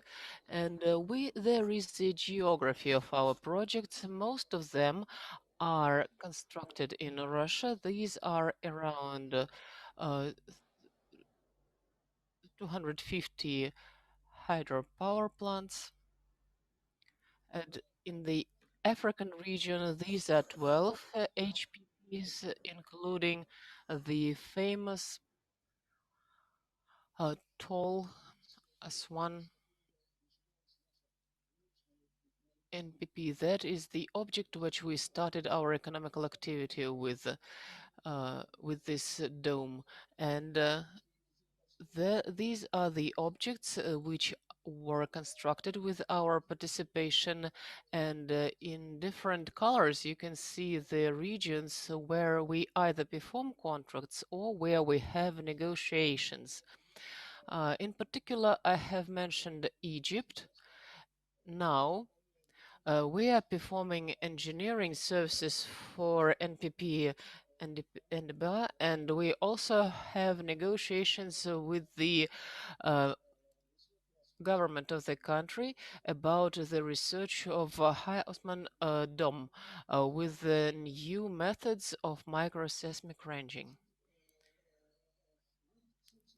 This is this method. This technology makes it possible to save time, to save capital investments, because here we considerably limit the number of wells. There is no need to deliver drilling equipment to hardly accessible areas. Our equipment are just boxes which weigh around 20 kilograms each, which we locate at the ground, and with the use of special technologies and data interpretation technologies, depending on oscillations of the Earth surface, we get information about tectonical disorders, about different phenomena, and this information can be provided for quite a considerable depth, up to several hundreds meters, and sometimes even more than 1 kilometer. This technology was successfully tested at Hydra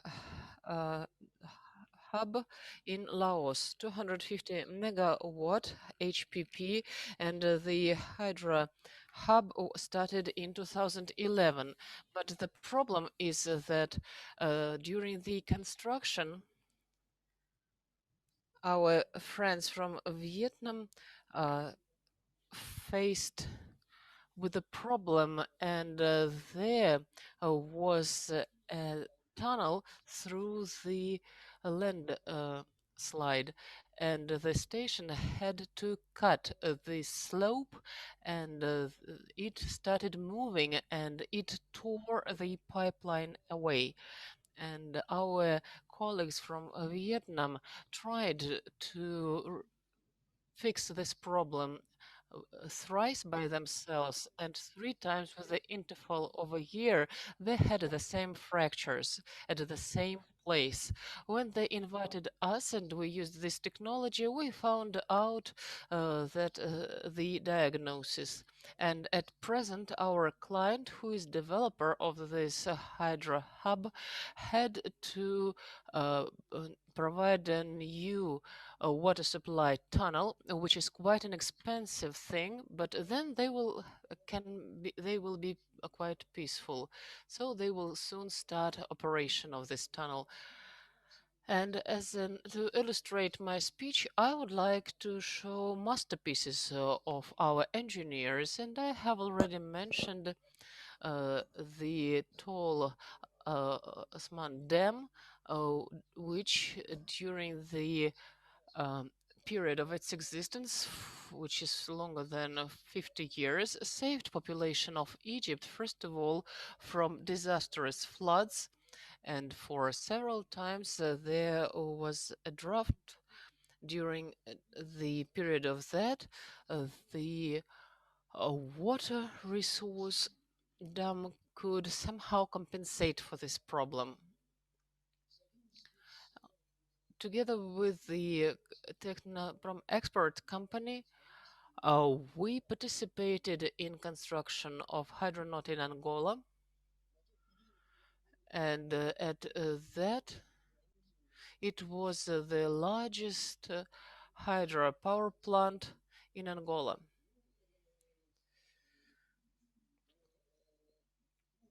In Georgia and in Abkhazia, with our help, they constructed in Guri HPP with the high arch concrete dam. In India, there was a hydro energy complex, and I also participated in this construction. The third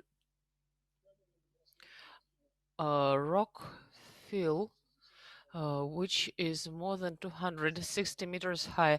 Alexander, we have to finish here. Actually, that's all I had to say. Thank you very much. We are happy to get back to African continent. We are ready to provide any engineering services for design and construction of hydropower plant and for performance of any kind of engineering works. Thank you for your attention. Alexander, thank you very much. Hydro energy is a very important component at the continent, as not all the countries have an opportunity to develop this area. However, a number of countries are ready to do this, and there is quite a big number of objects which were once started, and there are objects which were constructed during the time of the USSR which have to be upgraded. So the scope of work is quite considerable. So here it's important to arrange partnership with African colleagues and elaborate kind of script of how these projects can be implemented. And you have mentioned different projects. This is engineering company Technoprom Export. I would like to give the floor to Andrei Polyakov, Head of International Relations Department. Andrei, you have the floor.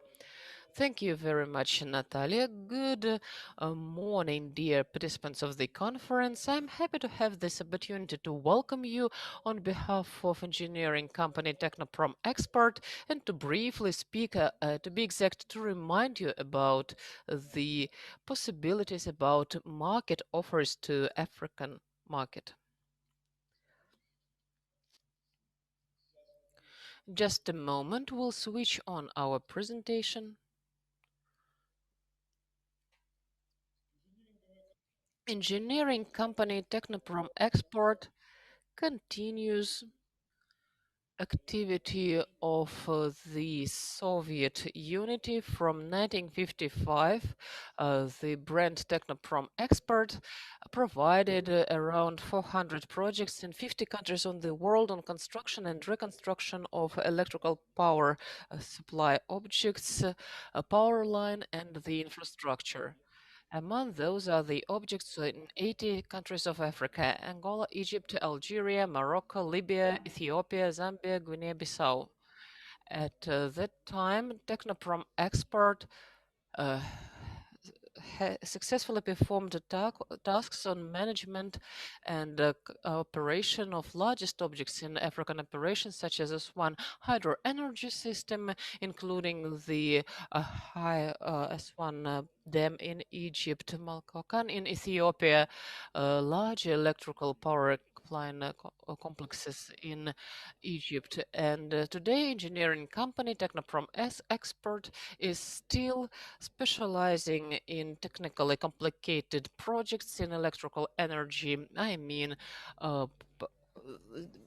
power plants in different kinds of fuel, hydro power plants, and also we offer services in other areas which are related to project management on construction and reconstruction of water management area, pump stations, water cleaning stations, wastewater cleaning, and projects of other kinds of infrastructure and in industry. We offer a comprehensive solution in engineering, which cover new construction, including ready-made construction, reconstruction and modernization, technical service, engineering consulting services, such as development of offers to optimize and operate. Within the frames of reconstruction and construction, engineering company Technoprom Export can provide a full range of works and services which are a component of so-called EPC or EPCM contracts, engineering, procurement, construction, or construction and management, according to the front and the world experience. The choice of an analysis of source data up to starting of the object. Speaking about comprehensive projects, I would like to speak about the model of cooperation, which becomes more and more popular. That is EPCMF, engineering, procurement, construction management, and financing. In Russia, we have already adopted a number of tools for state financial support of non-commodity export, and these tools are implemented through such institutes of support as the Russian Export Center, Exim Bank, XR Agency, and State Corporation WebRF, and provides to customers to use resources to finance not orders not only for Russian clients, Russian equipment, but also services, engineering services, which are provided by Russian companies. Technoprom Exports offers this possibility to potential foreign customers. I would like to mention that engineering company Technoprom Export is very interested in Russian market and work there. And we had quite a long period during which we have not constructed large-scale objects at the continent. We support contacts at different points of the companies. We participate in the work of bilateral bodies. First of all, intergovernmental negotiation committees established by the government of the Russian Federation with African countries' governments. We offer our services with the support of the new experience which were accumulated under the brand Technoprom Export. It's not only a problem, but peculiarities of modern market construction market in Africa, and I would like to mention the following thing. As to peculiarities of the market, basically we know them. Speaking about business practice, peculiarity of business procedures, and so on and so forth. And there is another thing as well. Within the all our story, we went through 3 stages. The first one was the stage of establishment of national industry, and in the countries of independent Africa, when Technoprom Export also provided technical support on intergovernmental cooperation programs. That was one thing. Then we, back in 1970s and 80s, we started participating in international tenders. As today, most of the contracts are based on tender, and in Africa and in other countries where the client is a governmental structure.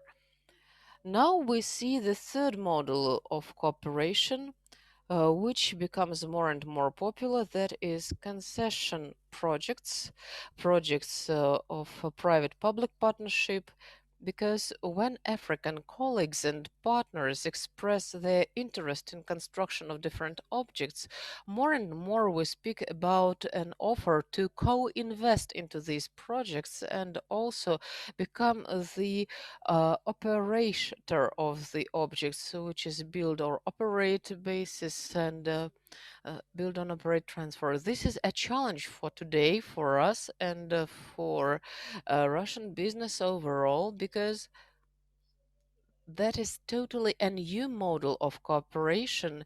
And in Technoprom Export, we specialize in managing construction of objects and not on the object's operation. And of course, this peculiarity makes us search for new partnerships, and we decided to consider the possibility for cooperation. So thank you very much. And these opportunities are also considered. We are open to expand business contacts, discuss prospect projects, and our contacts are provided in the materials of the conference. Thank you for your attention. We're ready to answer all your questions. Thank you very much, Andrei. I believe that there will be question in the chat and discussion format if we have time for it, because so far we are really lacking of time, because we have many speakers and I would like to remember about the timing, and we proceed with the infrastructure projects, which is the next section. Actually, each area can be called key for Africa, because the infrastructure is probably 70, even no more percent of the success of trade turnover success. You know that there is a continental free trade area established in Africa, and without infrastructure, without connection between settlements, cities, development of such transnational and transcontinental projects is impossible. That is why the problem of the railways, railway connection, highways, roads, port, airports, infrastructure, I'm talking about strategic objects, is the key necessity, key need for African states. Part of them requires modernization, part of them have to be built from scratch. That is why in this bold block we have representatives of 3 companies: Russian Railways, TMK, Public Joint Stock Company, and Power Machines, Power Joint Stock Companies. Please remember about timing and express your position, the position of your company, the project which you are implementing or would like to implement, the tasks you set at the Russian African track. And the first speaker is Dmitry Alexeyev, head of the Department of International Projects Abroad, Department of International Projects and International Cooperation, Russian Railways. Good afternoon, distinguished colleagues. Thank you very much for the possibility to speak. I understand that we are out of time, and I will do my best to be as brief as possible. Can you see my presentation? Yes, everything's fine with the presentation, because I do not have any technical support, unfortunately. I will not dwell on the Russian Railways description. I will just say that, yes, we managed more than 85,000 kilometers of railways. And last year, which was difficult, the traffic was more than 800 million of passengers, and the cargoes transferred, which demonstrates the scale of the company. Our international presence today covers more than 40 countries in different forms. We present in Europe, Asia, Africa. Among the key areas of our business in foreign countries is, first of all, logistics and freight transport. Also, we have a big expertise and experience in engineering projects, on construction of infrastructure. We have experience in managing railway infrastructure. We take part in such projects in Armenia and Mongolia as part of the infrastructure. We perform complex projects in Syria. Today we have 2 contracts there, which one of them is close to its termination, and the second is very close close to its development stage in India. Now we prepare the economic justification, viability analysis. We discussed it with our colleagues, and also we have the initial stage of projects in Austria and Slovakia.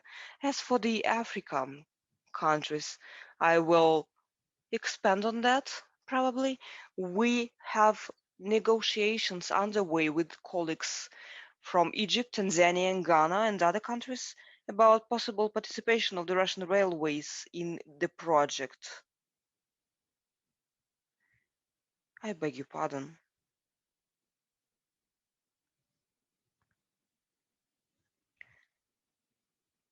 The ready-to-use project, we represent the complex solutions which are ready to use, design and research works, construction, modernization and repair of railway infrastructure, technical infrastructure, training of experts, training of personnel and supply of engineering equipment, engineering and infrastructure construction, which is also an important topic which I would like to dwell on.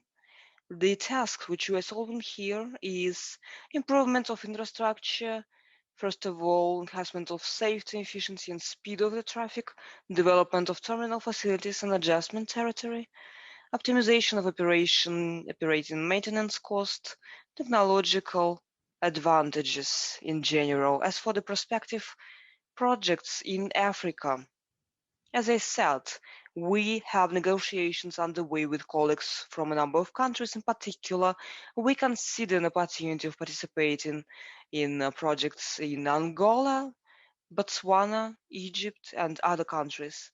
As it was already mentioned, the key aspect for the participation for successful implementation of infrastructure projects is undoubtedly financial support of such projects. We are actively cooperate with the Russian Export Center.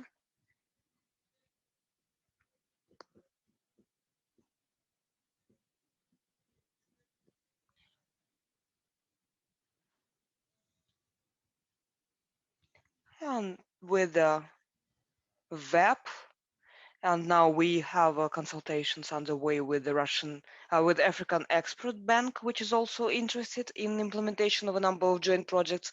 And in the future, we think that we will join the African Development Bank. In Africa, there is a number of transcontinental projects which actually could have a significant impact on the development of economy of the continent, because the profits on the implementations will be several times more than the costs. Now it's only declarative, and there are many issues. First of all, financing, the cross borders issues, the cargo transportation from one country to another, etc. And in this regard, I believe that the format of such events like we have today would facilitate the solution of the issues which impede such projects. I would like to dwell on the projects in Egypt separately. During the process of working out together with Egyptian colleagues, we have separated and emphasized two projects which are priority for the Egyptian side, where we would like to take part in. And now the consulting process is underway in regards of format, etc. In the future, we will discuss the establishment of unified dispatching center. In this particular project, it's project works, supply of necessary equipment, signaling and alarm communication systems. Projects which we would like to take part in are aimed globally at modernization of the railway infrastructure of Egypt. As a result, there will be a possibility to increase the traffic capacity of the main lines. The security will be improved, In general, if I could say so, it will be an impetus for expanding opportunities to develop economy and experts. We have the presentation, which includes a number of slides on the system of safety. I would not dwell on that, probably. Definitely no.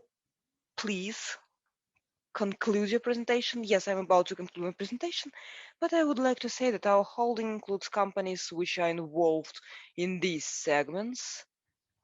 And this is a modern advanced solution systems which allow to increase safety significantly, to increase the traffic capacity without any infrastructure solutions, and we are actively promoting them as well.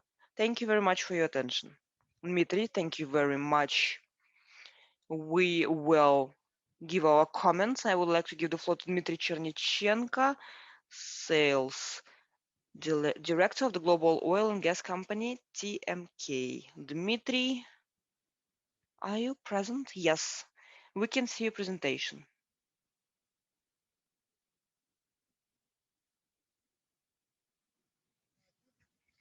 Dmitry, could you please check your microphone?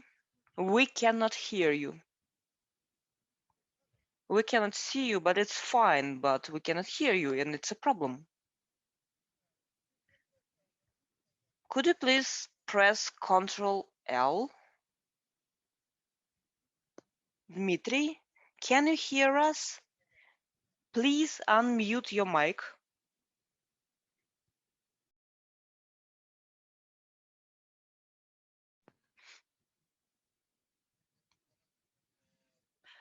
The microphone is unmuted, but there is a failure. It's broken probably. We shall proceed with the next speaker, and after the technical problem is resolved, we will come back to Dmitry. I would like to give the floor to Ivan Grosse, Power Machines representative, Key Account Director. Can you hear me? Yes, we can hear you. It's great. Ivan, please take the floor. Just a moment. I will open my presentation. Can you see my presentation? No.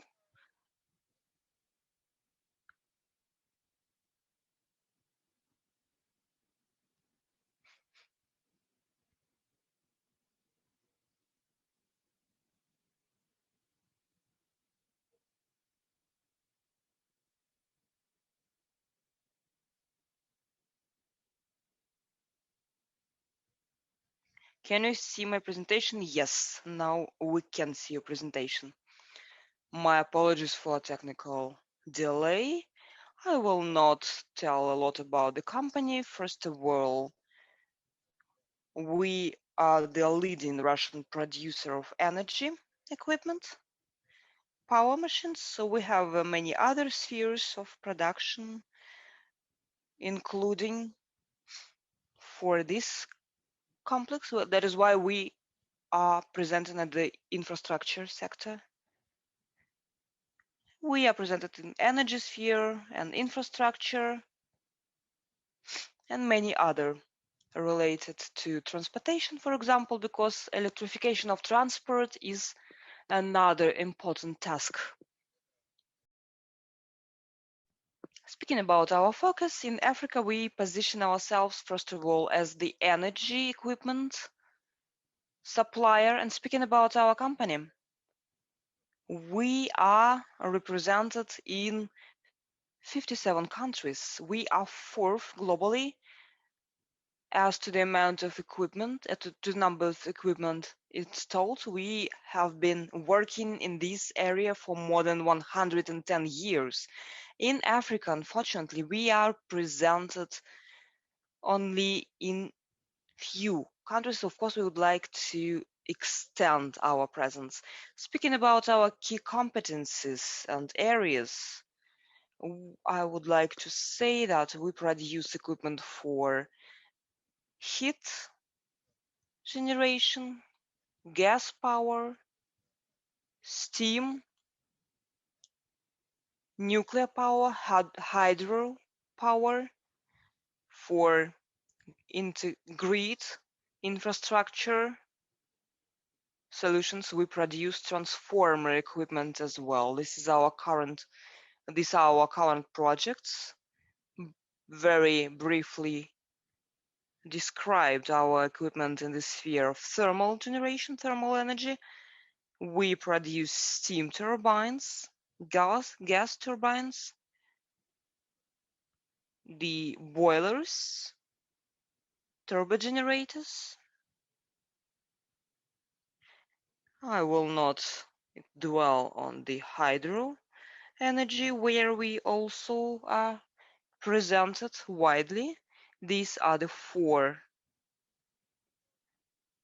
types of machines which are our focus in hydro energy: radial axial hydro turbines,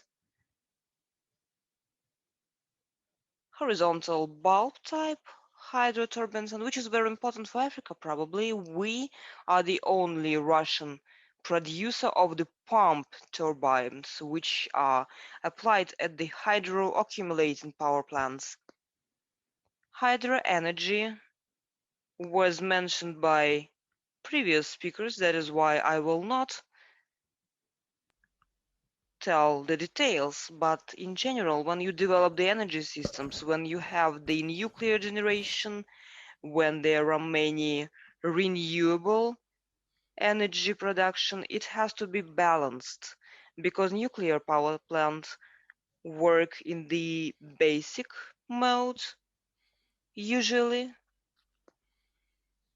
and renewable energy is something that is available from time to time, because the sun shines in the daytime, and the wind can also blow or not to blow, and the hydro accumulating power plants could be very important from this point of view.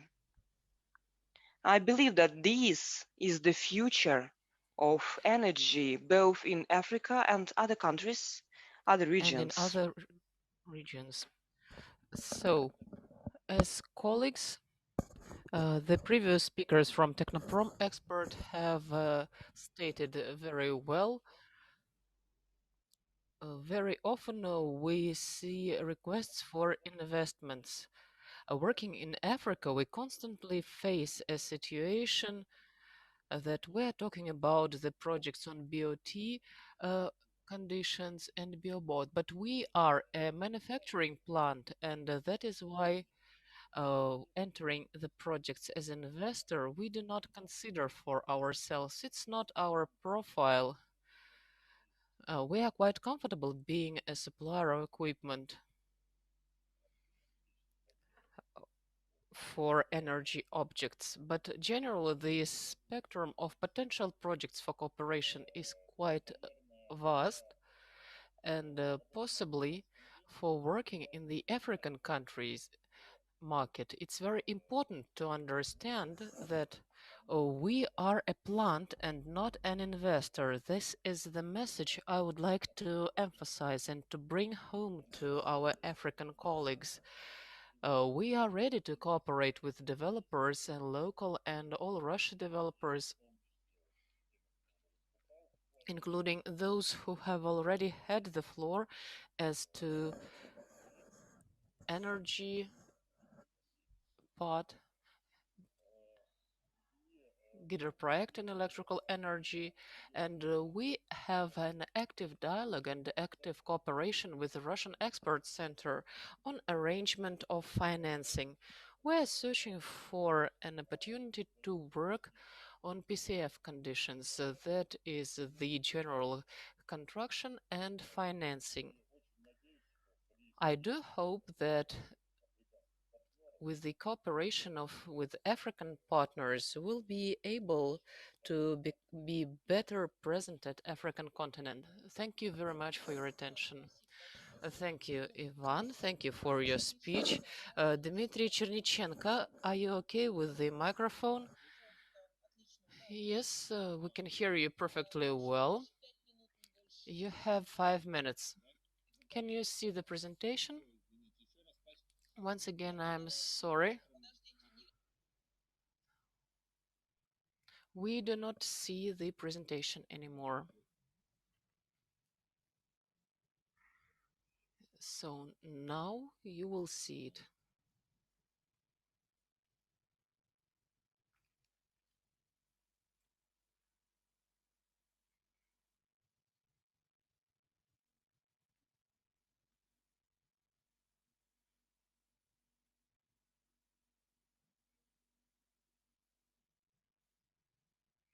Now we see perfectly well. Thanks to organizers for this conference. And that is very important for our African partners and for us, for Russian participants of this conference.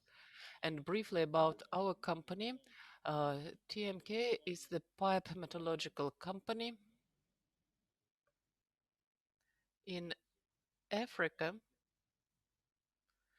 We are not for the first day, let us put it like this, we are quite for a long time, and we are leaders in producing pipes, especially after we purchased our competitor in Russia, a Cheta company. We have improved our capacity, our capabilities, not only here in Russia, but also in other regions of the world. For today, we have more than 20 production sites in Russia, Romania, Kazakhstan, and today in Czech Republic. And also we have 2 scientific and research institutions in Russia. What else is very important here? Where we are located in the world, that is Europe, Asia, and our network all over the world.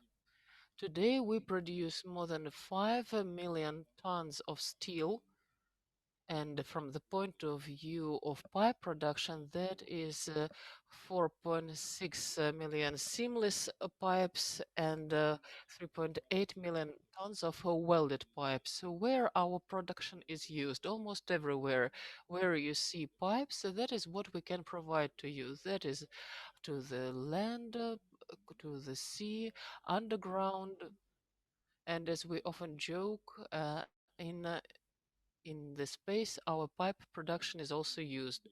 Seamless pipes, welded pipes, and it's very important to mention that now we not only produce purely pipes, but also we go to the sphere of service. So what's around the pipe, what's related to pipe operation from the point of view of drilling, construction of pipelines, and so on and so forth.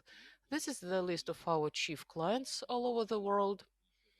We, I would like to emphasize, supply products to the sea production sites and oil and gas projects of African countries are quite well developed at the seaside. This is one of the latest shipment we have performed to Nigeria, and today, at present, we have in production at our Volжsk pipeline. We produce pipes for several projects in Nigeria. Also, pipelines for sea projects. We have supplied to different regions, to different countries in the world, and we participate in a number of tenders right now in Angola, in Ghana, and in Nigeria. Here, some of our colleagues already mentioned the construction of pipelines, and as I have previously mentioned, we want to not only to produce and supply our production of pipes, but we also want to participate in construction, and we already perform number of projects in Eastern Europe, as well as we are in tender of several projects for Mongolia, for Pakistan, and in Africa, where we offer not only supply of pipes which we produce, but also construction and engineering. And naturally, once again, we would like to emphasize in our relations with clients, we want to have long-term arrangements to speak not only on one supply. Our scientific and research works in Skolkovo, not far from Moscow. We have constructed kind of a scientific and research institute. You can see it, where we do not only have laboratories, but also we have so-called University of TMK, where we arrange training for our specialists as well as specialists of oil and gas sphere in Russia. And we are also ready to invite our foreign partners to have such lectures and training. And there is another important thing which I would like to mention, that any production, in particular of pipes, this is clean air, clean water. For us, it's of utmost importance. Everything we arrange at the plants is really paid attention to. We invest into a saving of environment.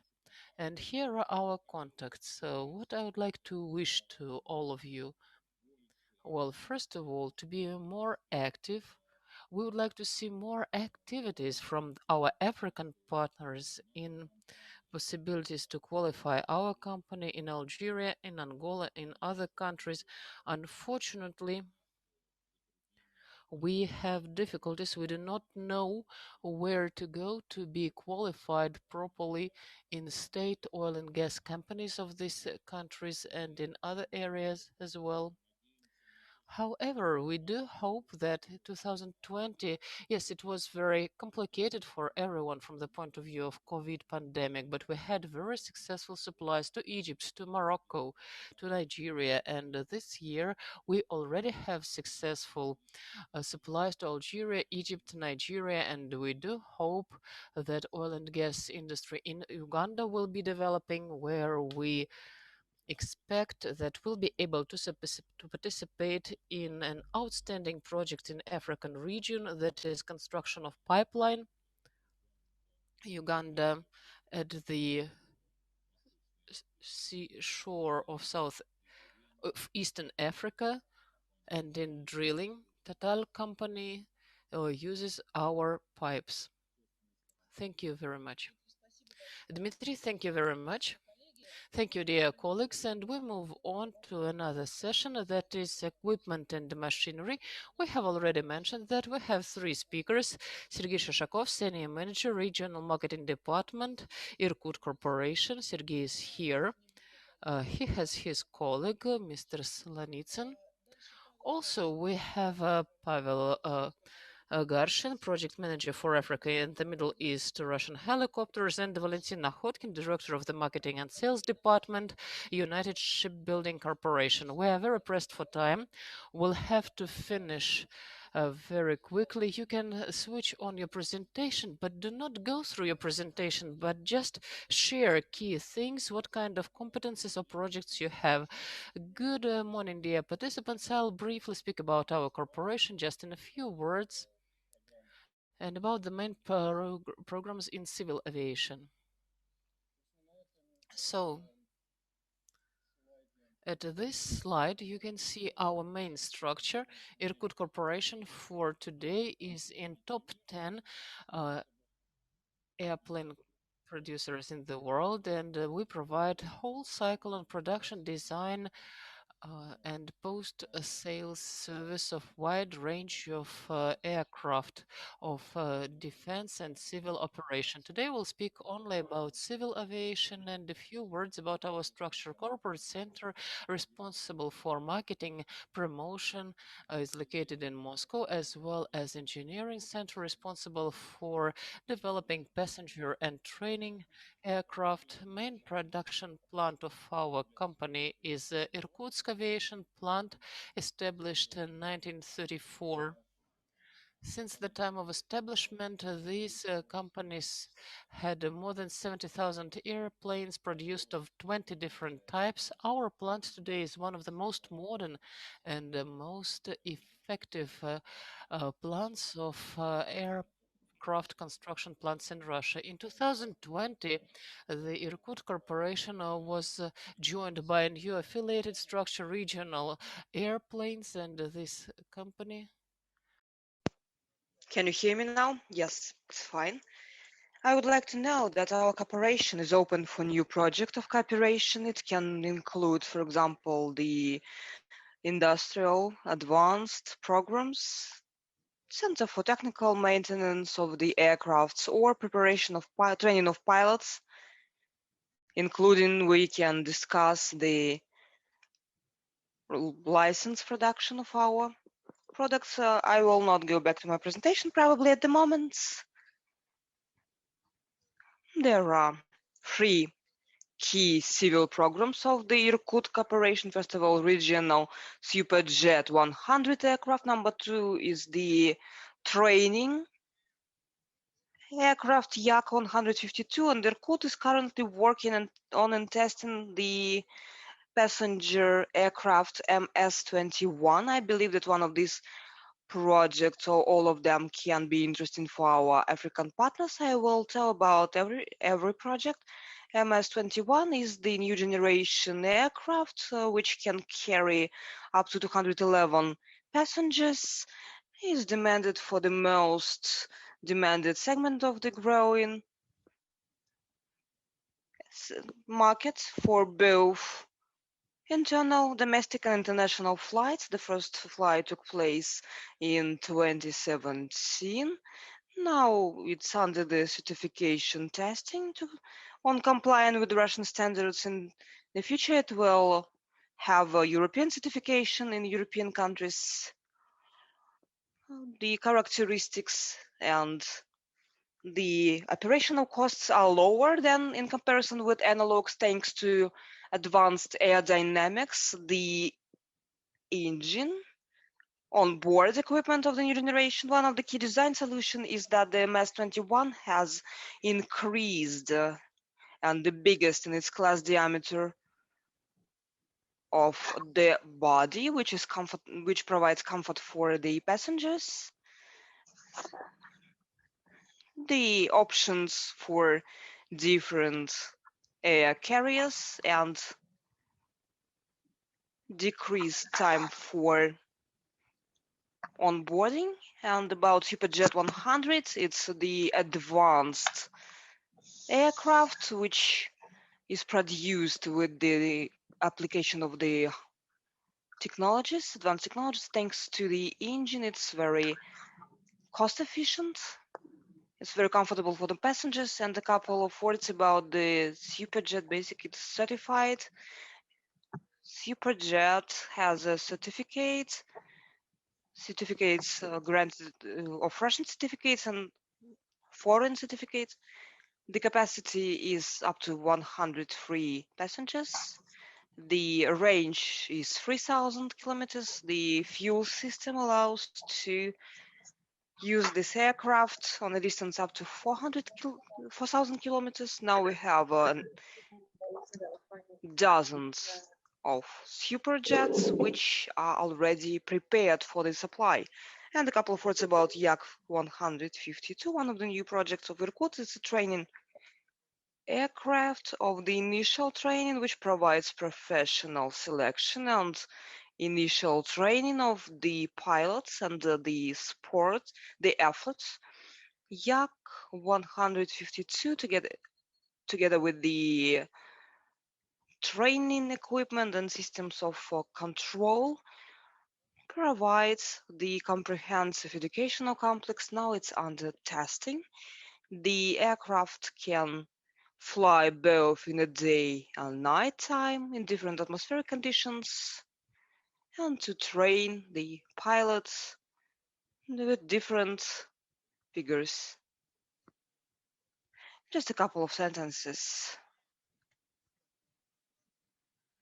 And among the specific features of this aircraft is that it doesn't require any special storage conditions, can be based on the airports, and of course the low cost is provided because of the aviation fuel, kerosene. And the new project of civil aviation of the Russian Federation, which is also part of our project. The airplane first flight was in October 2017. It will be certified in 2022, and the serial production will start in the beginning of 2023. I will ask all the questions in the chat or at the end of the session. Thank you very much for your attention. Thank you very much, Sergey, Pavel, Garshin, Helicopters of Russia. Colleagues, we have just 3 minutes per speaker because no matter how kindly I ask you, we need to have a discussion, and that is why 3 minutes, not 5 minutes now. Distinguished colleagues, I would like to greet all the participants of the conference. I will turn on my presentation.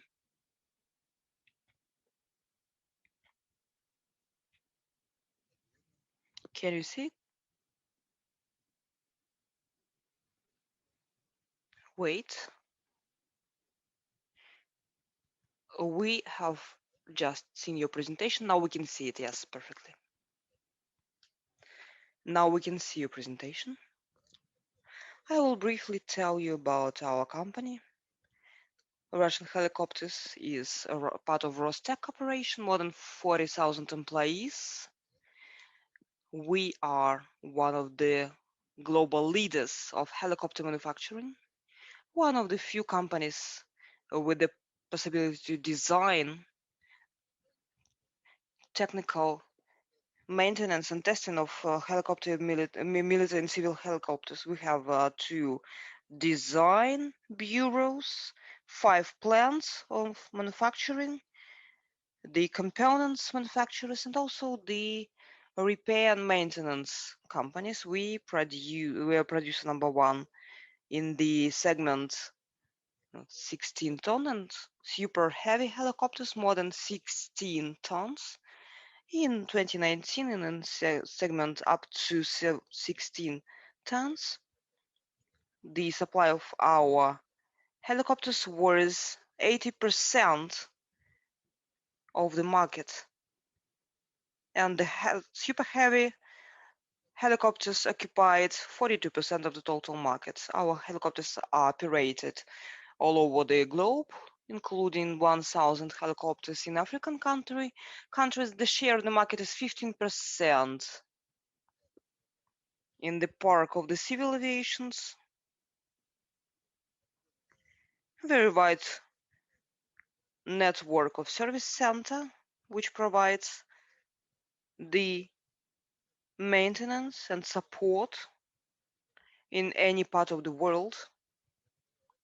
Thanks to that, the operation of 8,000 helicopters all over the globe is possible. I will tell a couple of words about civil helicopters. Here we have the light segment, VRT-300, our Prospect unmanned project with the maximum mass 300 kilometers, and SAT multipurpose helicopter with the 3,060 kilograms maximum weight, which is applied for sanitary operations. And another project is KA-62 with a capacity of transporting 15 passengers. VRT-500 light helicopter, the maximum weight 1,650 kilograms. KA-226T with the replaceable modules, which is a very well known. I will tell about the heavy and ultra heavy helicopters produced by our holding KA-32, which is very efficient in firefighting operations with the possibility of carrying of external cargo of up to 3,700 kilograms. MI 171A2, which is a modern model which inherited the whole experience of the family Me, powerful engines, avionics it was built using the composite materials Me-26T with the possibility of carrying up to 20,000 tons on external suspension Me-8, which is well known, which are very reliable, just like the Kalashnikov gun, and Me-38 helicopter, heavy helicopter with the maximum weight 15,000 kilogram. Regarding the maintenance, our service companies represent the full range of services, technical maintenance and repair, modernization, training, technical support, including establishment of service centers and special packaging services such as contracts. That would probably be it. We will provide you with our contacts in the chat and we'll share the information with all the interested parties. I would like to know that in African countries, our helicopters take part in different missions under the auspices of the UN.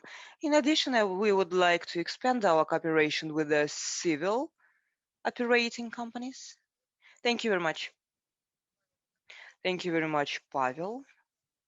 Valentina Hodkin, Director of the Marketing Sales Department, United Shipbuilding Corporation. Do you understand the responsibility? Yes, of course, I understand. Good afternoon, dear participants of the conference. First of all, I would like to thank Russian and African sides for provision of such an opportunity to exchange information which shall contribute establishing the connections for the future cooperation. A couple of words about the Russian shipbuilding industry. During the last years, we expanded our possibilities in the civil shipbuilding. Now we design and build 7 types uh, of the ships. We have new ships, Arctics, air breakers.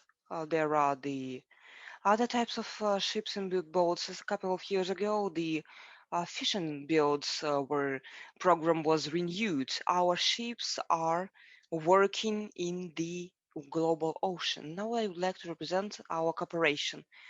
As the largest shipbuilding company in Russia, it includes about 40 domestic shipyards, design bureaus, and ship repair yards. USC Enterprises operate in all major port and transport hubs of the country, from Kaliningrad to Khabarovsk, employing more than 95,000 people.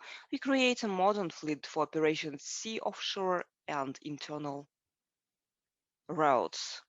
When forming export policy, we are oriented on the spheres of international cooperation which cover the whole life cycle of the products.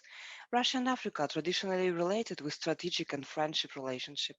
The result is further development of mutually beneficial cooperation in a number of industries, including in civil shipbuilding. We have information from African partners about the potential interests to the shipping fleet. Our company is willing to develop further strategic cooperation, provide all the necessary services for our African partners in case of the demand of a particular customer, and also the scheme of financing and implementation of the project, including localization of the construction and building, shipbuilding in Africa, which will create jobs, increase the tax income, the taxation, because USC has all the competences for building civil and military and other types of ships which could be applied in Africa. These projects can become a new level of cooperation for Africa and Russia. On the results of the conference, we will share our catalog in the sphere of civil shipbuilding.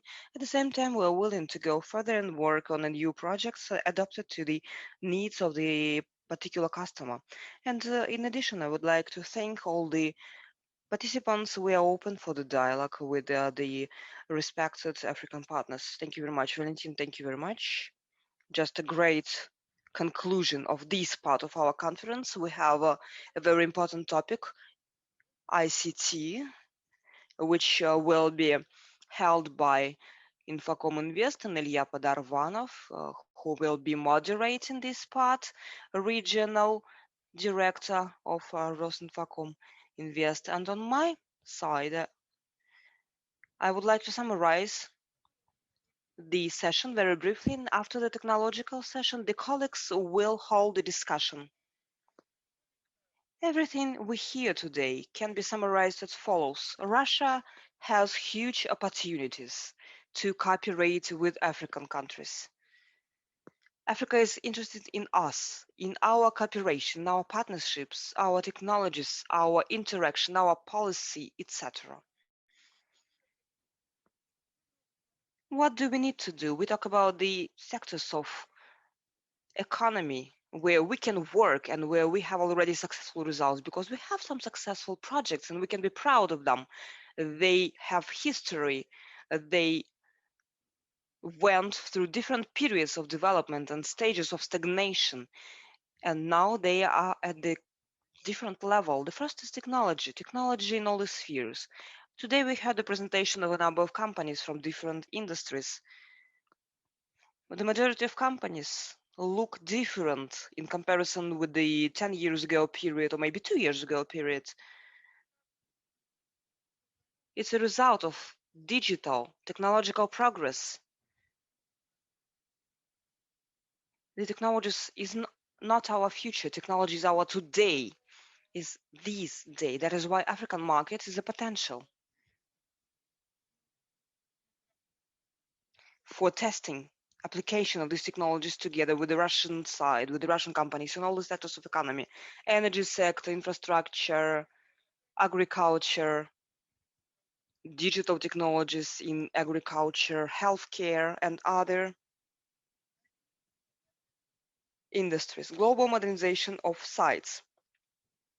We know that there are facilities which were built by us. We know that in Africa there are facilities where Russia can join thanks to its unique experience in different spheres to modernize these facilities and to assist our African partners to apply them to the widest range. Education, of course, undoubtedly, we are lagging behind those numbers which Russian Federation provided to the African students. Of course, the figures grow. The trend is correct and very positive, but we need to go back to it, and it's not the limit, it's only the beginning, I'd say. And the role of business economic sector of Russia in African countries is very important. It's a state will, quote, support, etc. It's a process which requires energy, which requires attention, because personnel is very important. Personnel is the people who will contribute and who will implement the technologies which Russian companies could bring to the African continent. Analysis. We had the Rosgeologia, Hydro project, companies which have a huge histories, historical organizations which had a huge experience, scientific base, which renovate their resource, which is applied. It's necessary to be applied. It's necessary to apply it. The analytical work which can be carried together with the African partners is of high value, and I believe that the Rosgeologia should somehow start negotiations with African projects about the geological map of Africa development. And here, Russia can become the only partner of Africa, which will in the future capitalize everything that can be created now. It's a big resource, our people, our brains, our equipment, everything that is life of our country, and the spheres where we can solve global tasks together with African countries, starting from ecology and to the security issues. It's very important, and we have to stop talking and start doing something. And I believe that our companies very often focus on exceptionally their own narrow corporate approach. It's correct, you solve the problems of your business, but we have global issues. We need a strategy to go to the future. We need a strategy of cooperation with the continent. We have our African colleagues, we have our partners we have the need and demand for cooperation. We need to build this cooperation. When it's built, then we will have the Russian-African economic bloc, social bloc, Russian-African security bloc, etc. We need a strategic vision of work when each of you, every single company will have an understanding of general cooperation. Only then the success of this Russian and African enterprise in a large extent of this meeting will be obvious. And I would like to ask our African colleagues, distinguished ambassadors, you represent your countries here. Today you've heard about unique opportunities of our companies. Now you have all the presentation, including English, and I believe that it can be translation into French language. The ministries which joined the conference, please be active. Please demand, please send a request for presentations which were interesting to you. Give us your feedback. Inform us about your decision. Maybe address your ministries and agencies. I'm addressing the ambassadors at the moment. What could be implemented now? On which basis? Will it be a tender basis or exclusive? We had a summit and we had an agreement on a range of global issues, starting from climate and to digitalization, healthcare, medicine, etc. Could you send us, could you please send these requests to the companies? Share the contacts. You need cooperation. If you need assistance, if you need a mediator, you have the Ministry of Economic Development of the Russian Federation. You have Russian African Business Initiative, me, anyone. We are willing to assist you. We are willing to become the connecting chain of these links to build this track, because now everyone is on its own. We have Rusal, we have Nord Gold company, we have a number of other companies which implement particular projects for many years with corporate responsibility, which are a reference as a positive example of cooperation with Africa, including by the head of the state. But this is not the sufficient volume. It's not a claim to ourselves, it's a claim to our cooperation. I believe it should become active. I hope that this conference will contribute to that. Thank you very much once again.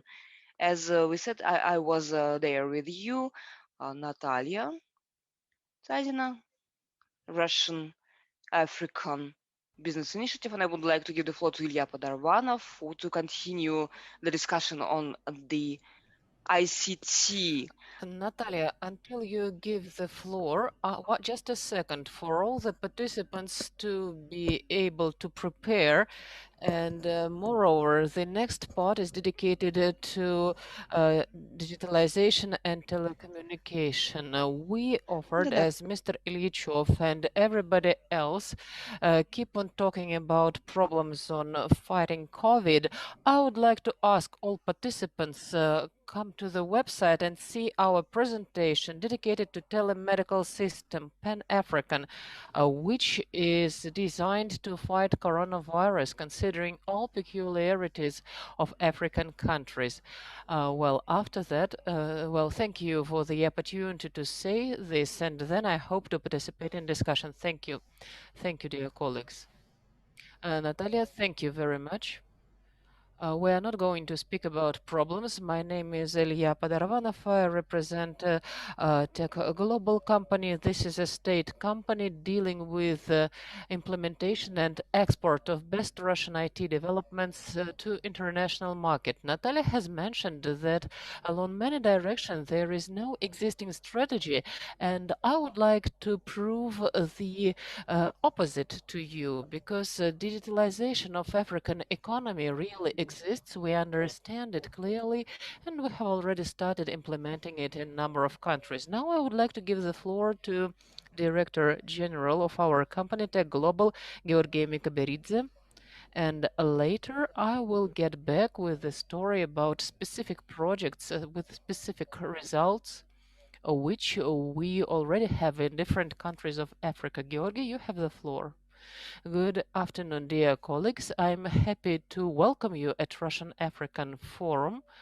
I will have a presentation dedicated to digital sovereignty. And once again, I would like to introduce myself. I'm Georgi Mikaberidze. I'm Director General of Global of Tech Global, or ROS Infocom Invest. And this is a news story. This is a great challenge for many countries, which became a true challenge for the country, especially in 2014, with the sanctions against Russia being in force.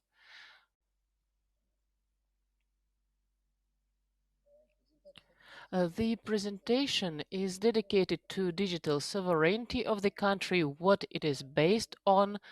I'll talk about the Russian approach to the solution of this problem, and I'll speak about several steps that can be undertaken in order to go to digital sovereignty. First of all, I would like to say that there is a traditional classical understanding of the country. It is based on political, diplomatic sovereignty, cultural, territorial, and recently there is a very interesting component having come into force. That is a digital one. And speaking about this component, if now we remove the digit from digital sovereignty, we can lose all other elements of the system. Just imagine for 10 seconds what will happen if tomorrow Microsoft will take away the license on Microsoft Office and Windows.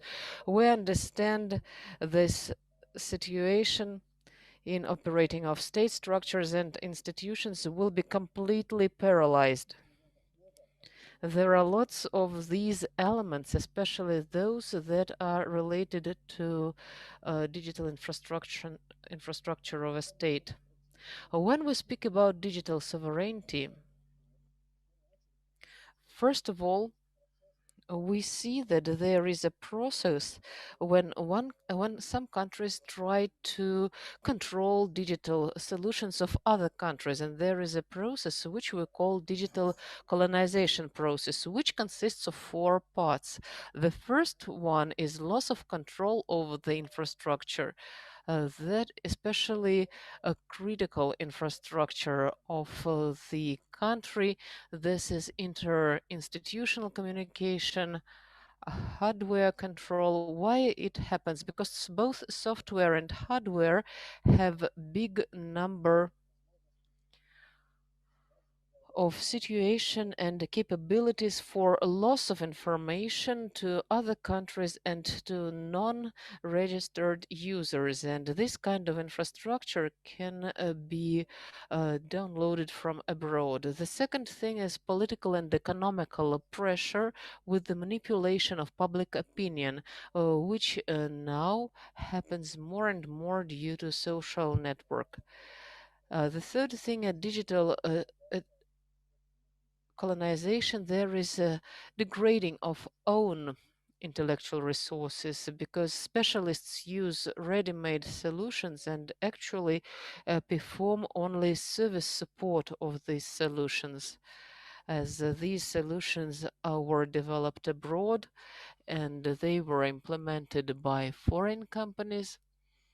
And quite often these services are also provided by the foreign companies. These are IT resources, and the local players lose their competencies. And of course, it has to be paid for, and it has to be paid quite a lot, especially when infrastructural solutions are purchased and then they are paid, and there are big payments towards foreign partners. Then we'll speak about how to avoid digital colonizations. But first of all, I would like to show another important thing, that step by step there is more and more digital wars occurring, digital attacks on a crucial infrastructure of the state, interference in elections of different countries, and I'll try to demonstrate you the map made by Kaspersky, And you see cyber attacks which were detected in the world, and according to Kaspersky, Russia is the most attacked country in the world. So many cyber attacks were detected in real-time world. So we get back. I would like to speak separately about digital equipment, which most countries purchase from Huawei. We know that this largest Chinese company was, so to speak, well, Americans blamed this company for using soft with backdoors, and due to this there is information leakage. And what happened? China lost American market, and America, from the point of view of usage, couldn't use front-end technologies. So this digital war was painful for both countries. And speaking about digital sovereignty of the countries, what is it based on? We see three basic components. Number one, this is digital sovereignty, possibility to get protected from cyber attacks, cyber threats. And in order to get protected, first of all, we need to have own hardware, own hardware equipment, have own DVDM equipment, own crypto protection, and here Russia can offer equipment which is with high degree of localization and can be produced in another country, in any African country, and also we can teach to create cryptography which would be local and which would be located at local hardware and use and prevent from the leakage of information. And the second unit is related to information sovereignty. There is a big unit related to control over information flows. I mean information coming from abroad and information coming from the country abroad, and there are a number of systems which make it possible to see all the information flows and identify and remove the threats at early stage, and thus diminish influence over infrastructure and public opinion of the country. And the third unit is, of course, the block of the governmental level. The government must sustain the balance of interests between the local players and foreign players, and there is a big program implemented on import substitution, which helps to create a new layer of solutions contributing to digital strengthening of the country. And we as Tech Global, we are ready to share these solutions to provide deep localization of the products, provide training of local specialists so that the product would further develop locally. Here is a complicated slide, to be quite honest, but the thing is that actually at each and every level we touch upon, speaking about digital sovereignty, be it a legal issue or a separate accommodation, speaking about soft, we can work separately on these units or comprehensively, helping to create legislation which would create this cluster of solution on digital sovereignty. And we can separately work on different directions in cybersecurity, creating local security center, security operation center, so-called, help to create local operation systems, and help to create a local cryptography so that to have a full-fledged system on digital sovereignty.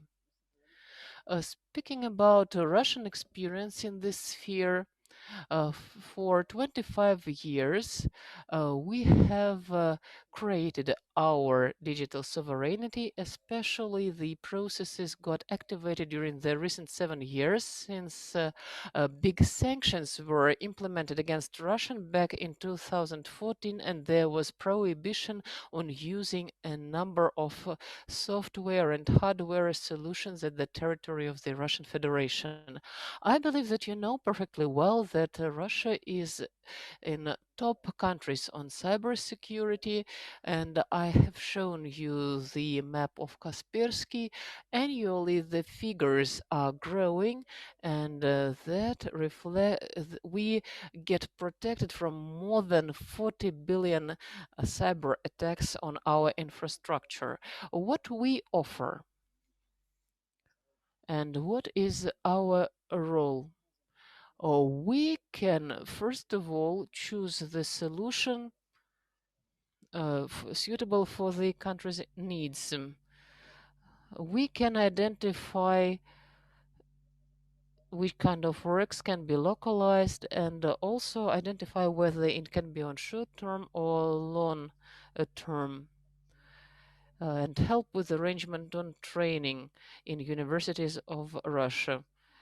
And directions for cooperation can be totally different. Where we are as a unified one window system for other countries as aspects to access to Russian technologies. Here we can talk about cybersecurities and solution in smart city, and we cooperate in what I have mentioned with the Ministry of Communications with the different countries, as well as in the area of digital education, digital content, which is now, especially in condition of pandemic, became more and more important. We work with ministries, public agencies, state structures where we create the legislation initiatives. We work with integrators, the companies which are directly involved in implementation and development of these technologies in all the countries. And the next step, which can be very practical, because the presentation will be available and you can read it. We can organize a workshop where we will discuss in details the tasks that we face, the threats on the level of the government which exists at the moment, the plans of cooperation, training, and localization of the product solutions, which could be interesting for you or which will be demanded. There are the contexts we're open for cooperation. Let's become friends. Let's communicate. And of course, ideally, we could meet in person, but that probably will be a little bit later than the restrictions will be removed. Ilya. Thank you very much, Georgi. And now I would like to start my presentation. I would like to tell you about the particular projects. Can you see my presentation?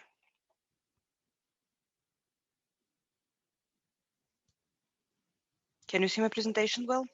Yes, we can see, but please, we need to it in full screen. During a number of years, we accumulated the particular experience, practical experience of implementation of projects which will be very interesting for African countries. Many projects which we started working, we started discussing with colleagues of many countries, but today I would like to tell you about the most interesting ones which have the feedback to the Ministry of Communication, to the Ministry and other agencies. Among all the projects, I would like to emphasize the following 5 projects. First of all, it's providing unified electronic systems of cadastral registration of land and real estate objects. Also, it's unification of the urban address space. The problem exists almost in every country. We know how to do that. And I would like to tell you about that. The next project, which I would like to dwell on, is transformation of state post service through digitalization of logistic chains, creation of a marketplace. Then, digitalization of a state departmental archives, building of electronic systems for documentation exchange. The next project is digital modernization of civil law enforcement agencies, police, gendarmerie, customs. And I would conclude my presentation with the control of internet traffic at the state level.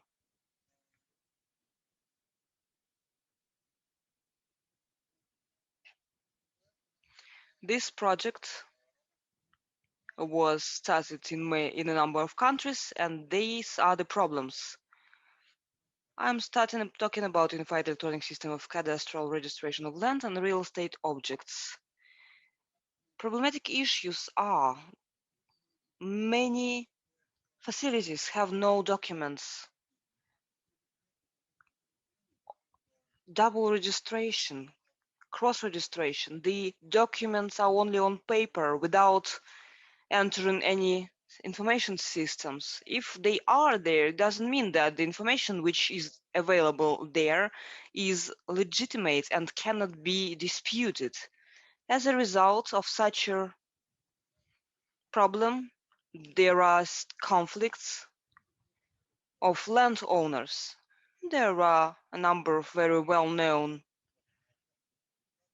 situations which were demonstrated in the news, I might say scandals even, when the large-scale investors purchased the land plots for building the companies, invested money, invested funds, planned to create jobs in African countries, but there was the new owner who came with the claim. Claim was legal, and in this situation, the government is in very difficult situation. On the one hand, you have to follow the law regulation, the legal regulation, take into account the rights of the population and the owners which came there.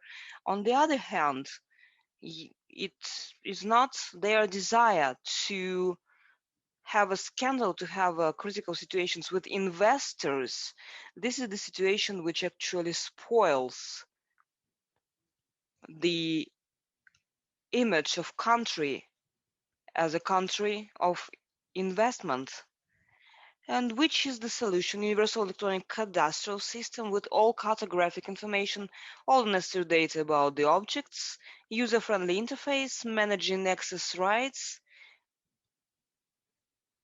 also public internet portal, which is a very important part of the project, because as soon as this information about the land plots and buildings is becoming public, the transparency grows for both business and investors, including for the government, for the taxation authorities, etc. This is the project of digitalization, which is required for any country. Ilya, are you here? Yes, I'm here. Can you hear me? Hello? Yeah, we can hear you well.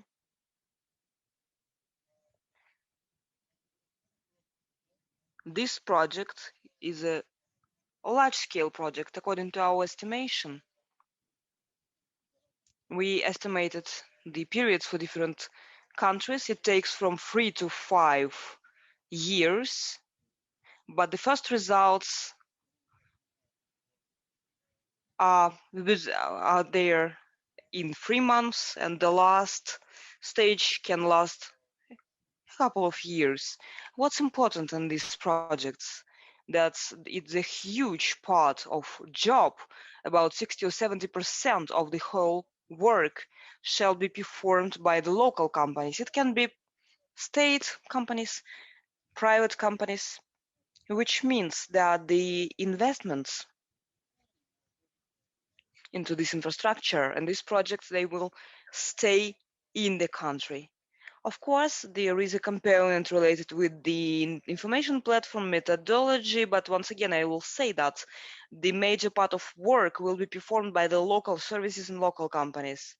Of course, it's very important for understanding of financing the project.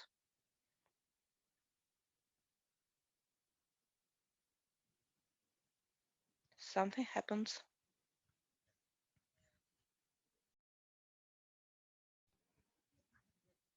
What are the benefits of implementation? They are obvious: improving investment climates, income from taxes and fees for the facilities which are registered by the Unified Cadastral Service. And of course, it's a revenue from additional services, a reputation of the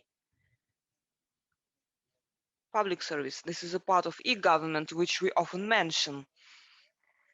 Building a digital postal addressing system. The project itself can probably be included in the previous project as an integral part of it. We can see the demands and requests, and we have already started the negotiations in different countries. When the system of a digital postal addressing is built for the particular city, it's a well understood that the tasks is of a larger scale. It requires solution on the level of the government, but we need to make the first step. That is why this project can start with the smaller scales. It's well known that there are no postal services addresses in some districts in the regions, and the result of that is that it's completely complicated to provide state services which are connected with the address. Emergency services, police, taxation agencies, and of course the postal services. And to my point of view, it's very important that it's a great impediment to the work of services of e-commerce. When the transportation company do not have opportunity to provide delivery of the goods which is available when the addressing system is on its place. We know how to solve that. We have a technology, methodology, and a platform. From the point of view of information system, it's a very fast process in comparison with the previous project. It can take 1 to 1.5 years.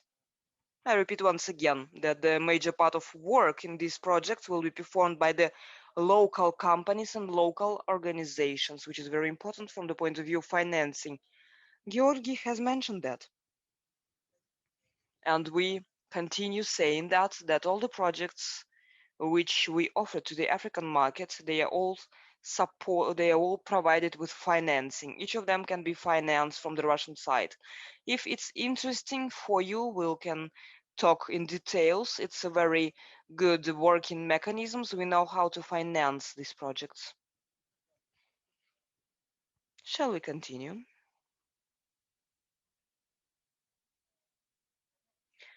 Transformation of public state postal services. It's not a secret that the post office is not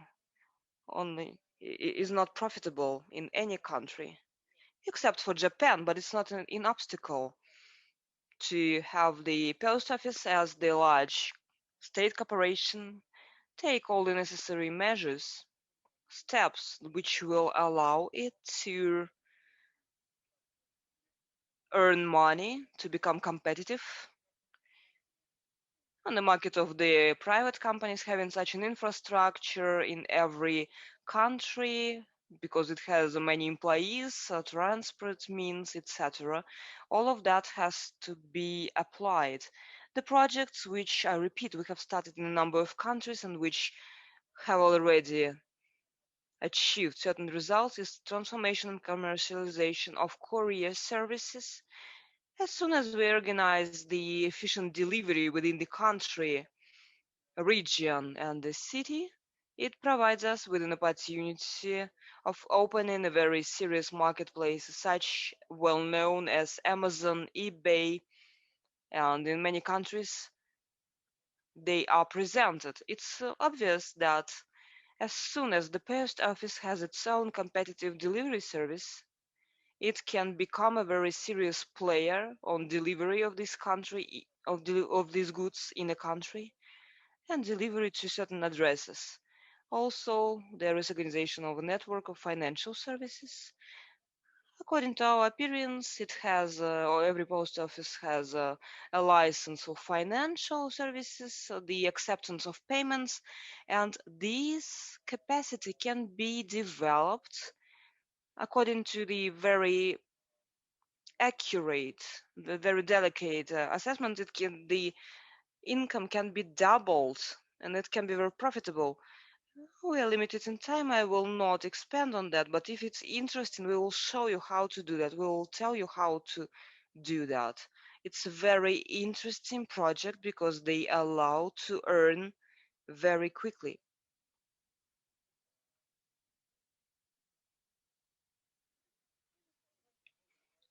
I will skip this slide because it's it's about financial services based on the post offices. I have already mentioned that the fleet marketplace, and we will discuss another type of the projects, which is a document flow. It's critical to set to manage the documentation exchange and every stage of any project which is related with the e-government. You understand very well that only when we have the documents only on paper, not digital documents, we cannot speak about any breakthrough from the point of view of digital services for population. That is why this work shall be done. And actually,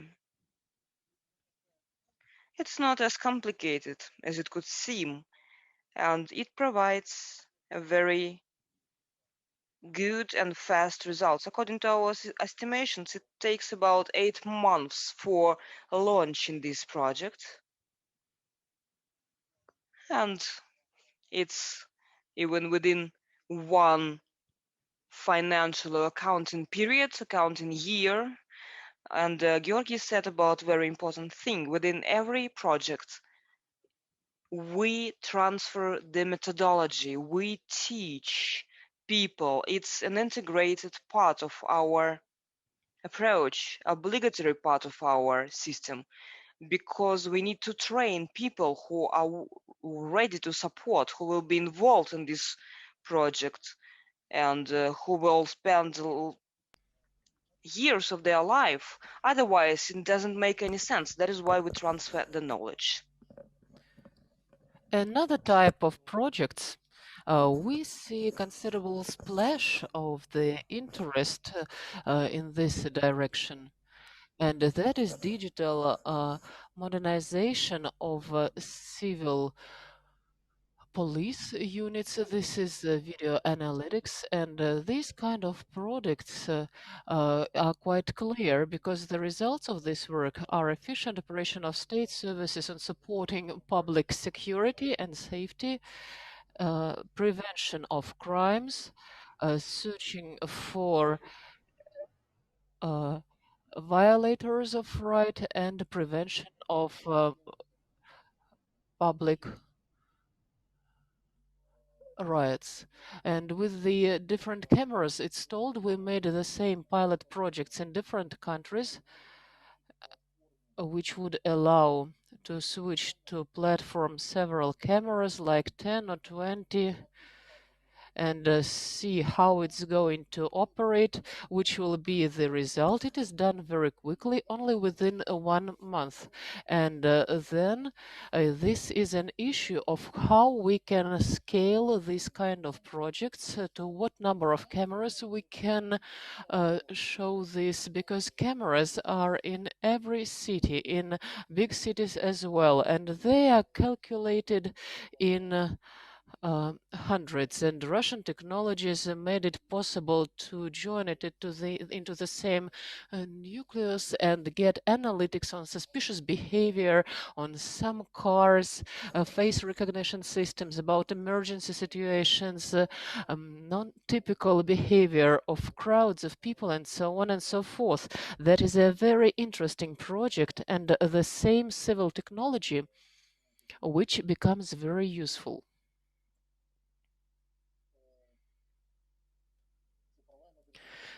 Digital modernization of civil law enforcement agencies. It presupposes supply of equipment, adjustment, and training of specialists.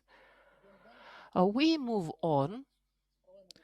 Digital modernization of civil law enforcement agencies, secure means of communication. That is a very important problem. We have faced with this many times. What is it related with? Commercial operators of mobile communications can not provide law enforcement agencies available and well-secured communication lines. Police, gendarmerie communicate between each other with a cell phone, which is totally unprotected.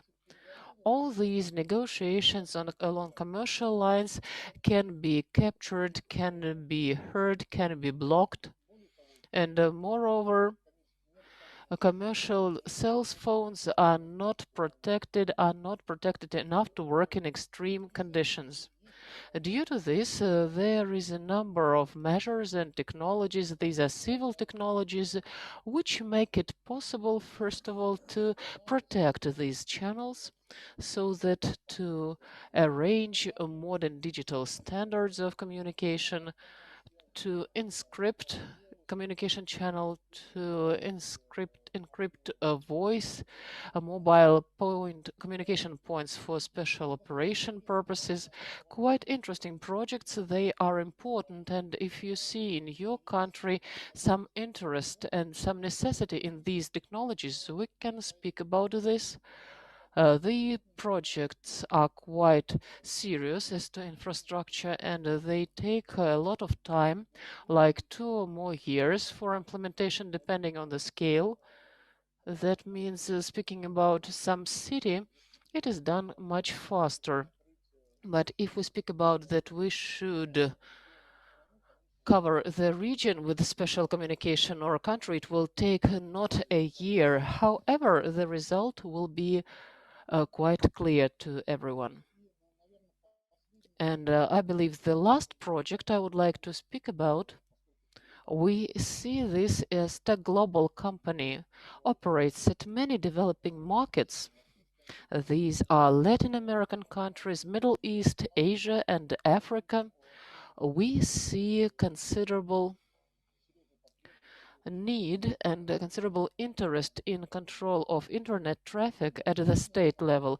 The problem is quite obvious: a growing number of threats to national security via internet should be controlled. We should control illegal content, websites which contribute to data stealing and stealing of money. We should also control and prevent malfunctions through social networks. Russia has such technologies. These technologies can be installed and provided in every country. The projects are quite fast.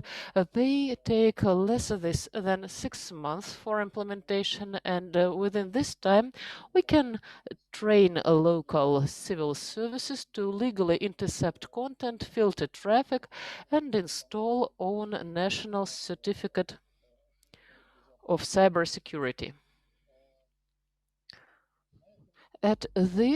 With this, I finish my speech, my presentation, and I would like to ask who will moderate the next part of discussion, whether it's going to be any. Ilya, good afternoon. I would like to introduce myself. My name is Razlievaev Anton, Deputy Director of Bilateral Cooperation Department, Ministry of Economical Development. I would like to take, being a moderator, I would like to take the floor.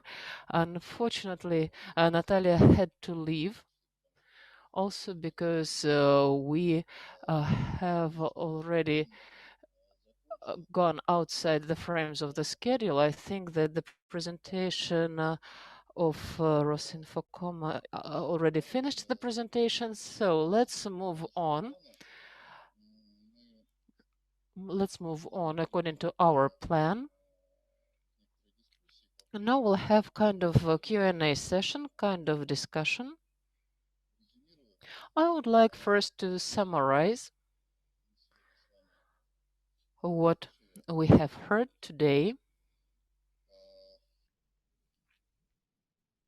I would like to express gratitude to all the colleagues from Russian companies who presented their capabilities and developments. We have discussed a wider range of issues, including different kind of problems. The main word and the main logo of our event was the word cooperation, as was stated by a representative of Rusal. We kept track of the problems which impede cooperation. There were different bureaucratic impediments, also lack of financing, which is not the biggest problem. Lack of financing, lack of investments.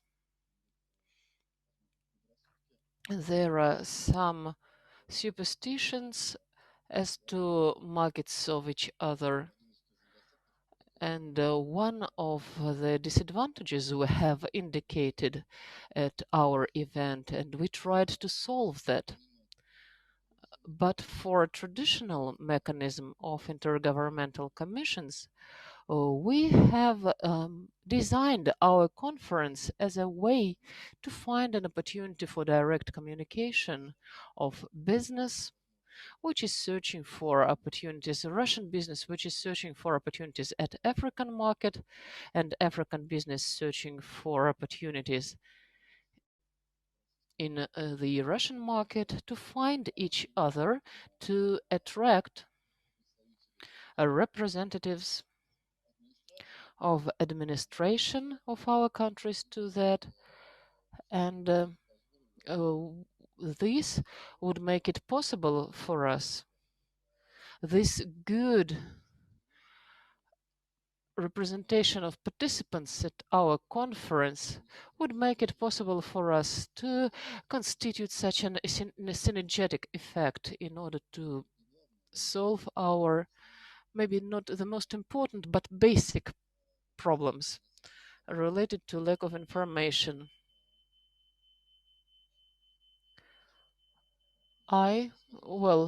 Now I see statistics. We have 382 participants registered. That is for the beginning of the conference from 50 countries. This is a very important achievements of ours. Thank you, dear colleagues, for having reacted to this. And but for the problems, of course, there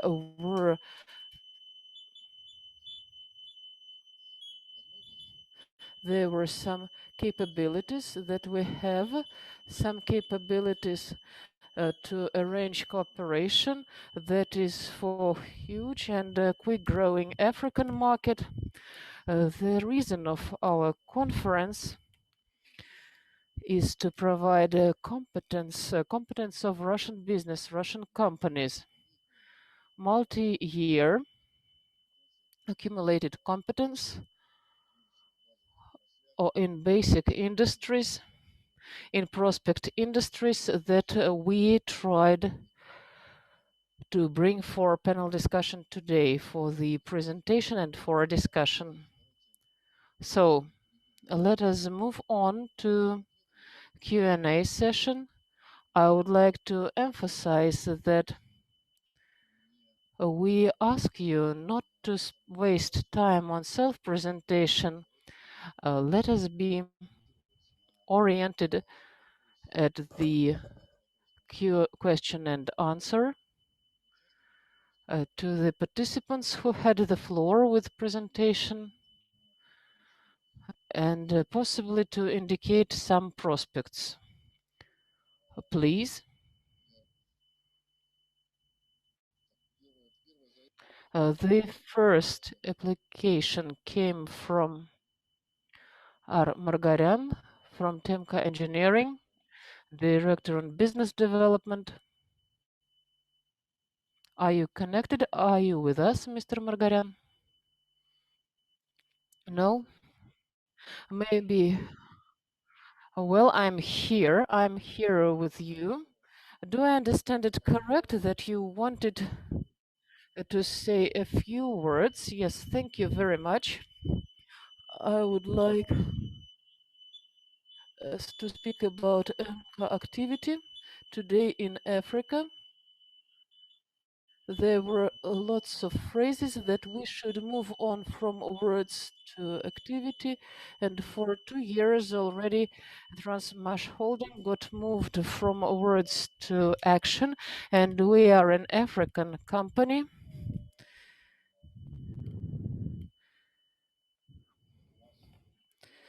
We have 2 points at the map of Africa. This is South Africa, where 2 years ago we purchased a local player, which is called Temka Africa now. And also we provide services for local operators of railway on service and repair of rolling stock, not only in South Africa, but also in the countries of Cape Track. That is the track of South Africa Railway and neighboring countries. But for this, we have our own project in Egypt. Lots of you have possibly heard about the contract on supply of passenger wagons, 1,300 carriages in different classes. And last year, regardless of COVID, we could supply more than 300 carriages to Egyptian railways, and we continue supply according to the agenda agreed before the COVID. And a couple of words about our active assets in South Africa. Which are located close to Johannesburg in the industrial area, where 250 employees are working, and we perform orders of private clients, and also we hope that very soon we'll work with state companies such as Fras and Transnet. During this time,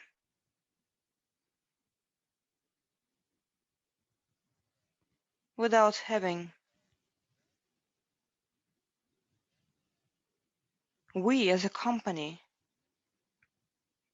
decided to undertake this risk, we became the local employer in the South Africa 2 years ago. We adopted the strategy for development in Africa, south from Sahara, and we continue that. We invite for cooperation those colleagues from the Ministry of Transportation and Railway Development of African countries and private clients who have the rolling stock under operation, no matter freight or passenger cars. Thank you very much for your attention. Thank you very much, Mr. Margarian. Yes, we know about the TMH activities in Egypt and in South Africa. It's a big job, successful projects. Dear colleagues, we have also the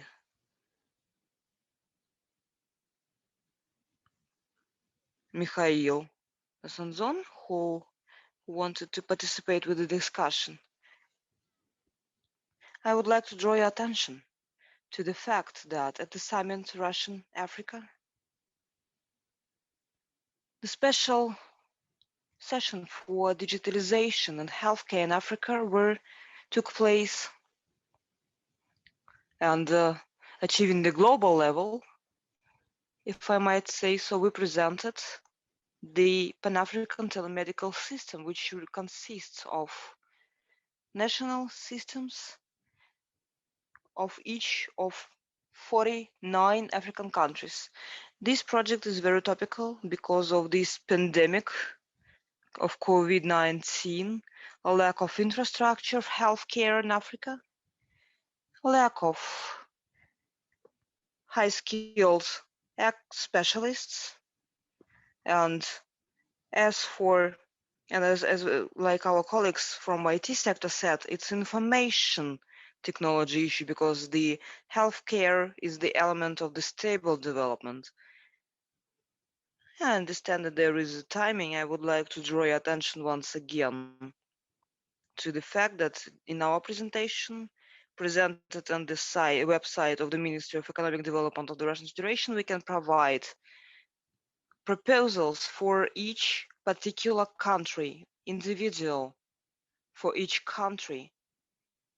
We can rely on local doctors who are graduates from the universities of Russia. More than 50,000 doctors work in Africa. Half of the ministers of healthcare in Africa are graduates of Russian universities. And it's a very powerful support. This is something where we can start. They all need consultation of their former professors. That this project, I would like to know that this project is made under the telemedical system of fighting against the coronavirus infection.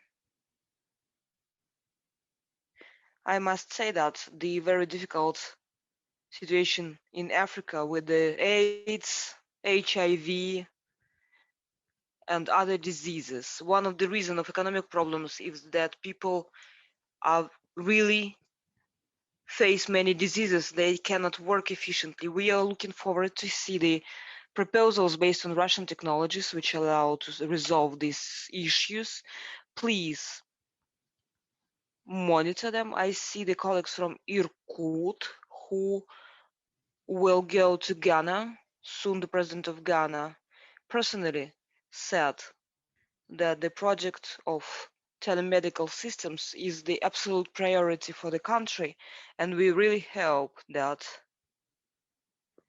the Ministry of Economic Development will support us because unfortunately we couldn't fly there because of coronavirus, and we could implement it earlier. Even in Egypt, in Morocco, and other countries, we need to create such clusters. Thank you very much. All the contacts are in the presentation. Looking forward for communication with you, and we can talk with every interested party. Thank you. Just a second. Do we have other?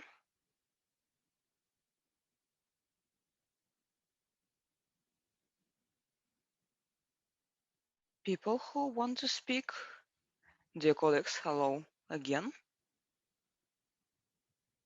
There is another person who wants to comment from the African countries. please, Henry Dannon. Please take the floor.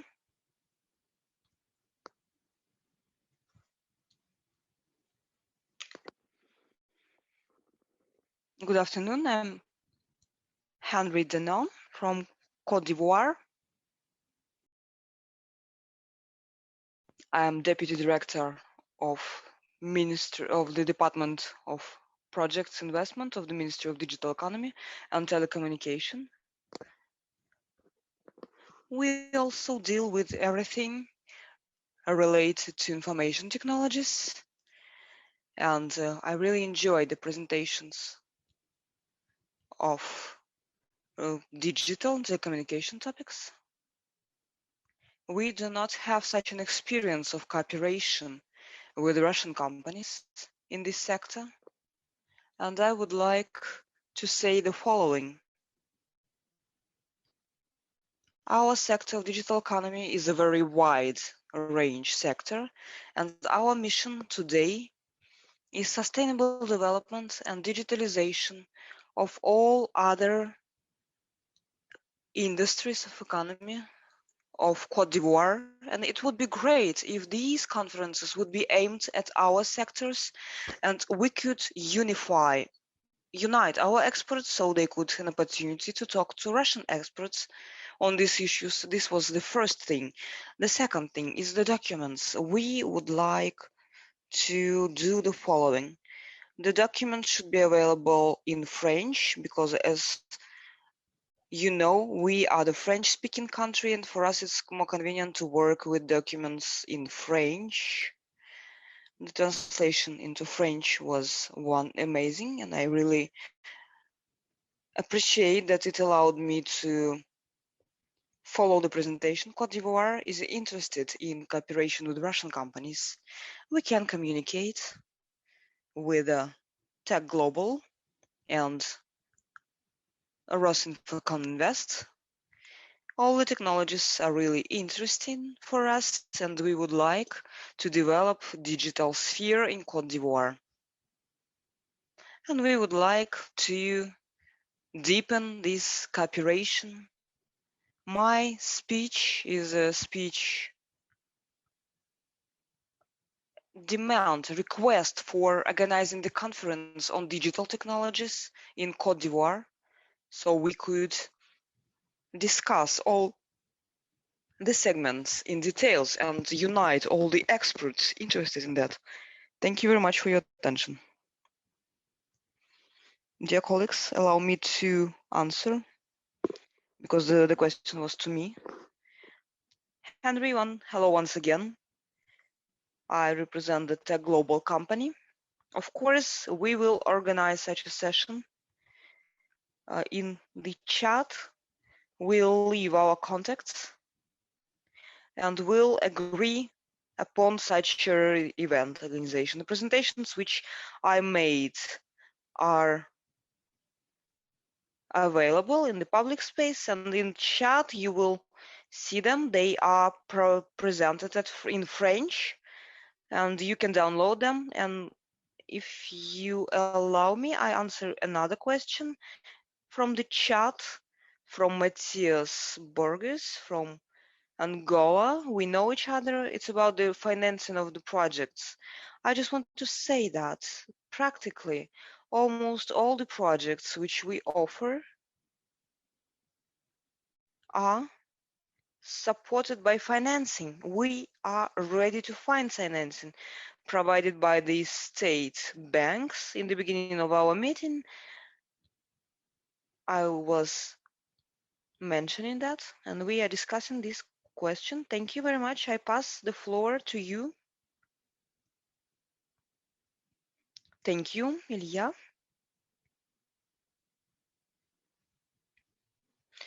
If your question was answered, Mr. Borges, do you have any questions? Thank you so much. Ilya, good morning, everybody. Yes, my question is just to know more about the financing of the project, because in this moment Angola is maybe some of the other country that has many difficulties in how to find financing way for a project such as cover of rural area.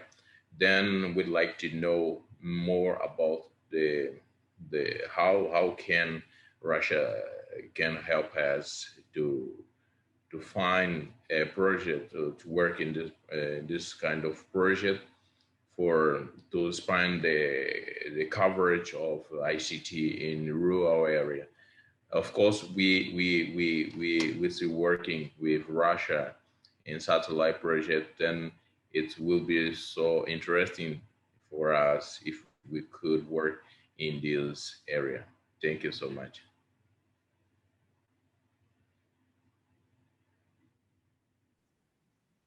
Thank you very much. Colleagues from the Tech Global have answered that they have access to financing of all the projects. I believe it makes sense for all the interested in financing to find the direct contact with the companies whose presentation you've seen and to clarify this question with them, to act in a targeted way. I would like to give the floor to Mr. Marisa Kali, who also raised his hand and wants to take part in the discussion, please.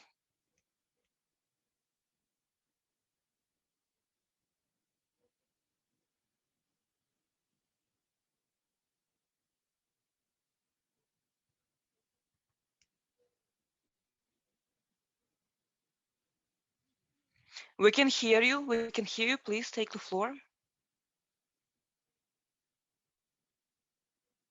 Mr. Akali, we can hear you, yes?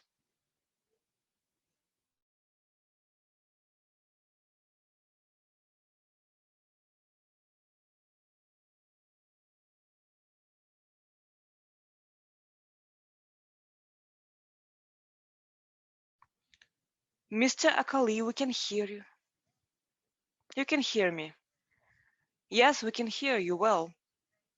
Hello?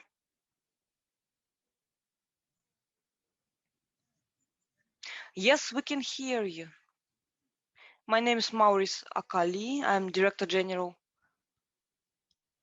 of the Kakul. We work in Russia for many times. Mainly we help Russian companies to participate in state contracts in Nigeria, to take part in tenders in some African countries. We support Russian business, a company, Russian business, and support it in African countries. We have a big experience in work between Russian companies and African companies. We have an experience of work with the Rosabaron Export, Russian helicopters, and many other Russian companies. We have our own projects. We have a contract. We are permanently in contact with them if you need such a service, or if, for example, I listen to the presentations of the Tech Global, is a very important, serious companies, because we need it in the African company. We need to promote that in African countries. It's necessary. That is why if you need any support, etc., we are willing to contribute. It's very important. You need to know where the exhibitions in a particular industry take place. You need to take part in the exhibitions, especially if it's a state participation where the services are considered, and the authorities travel to different countries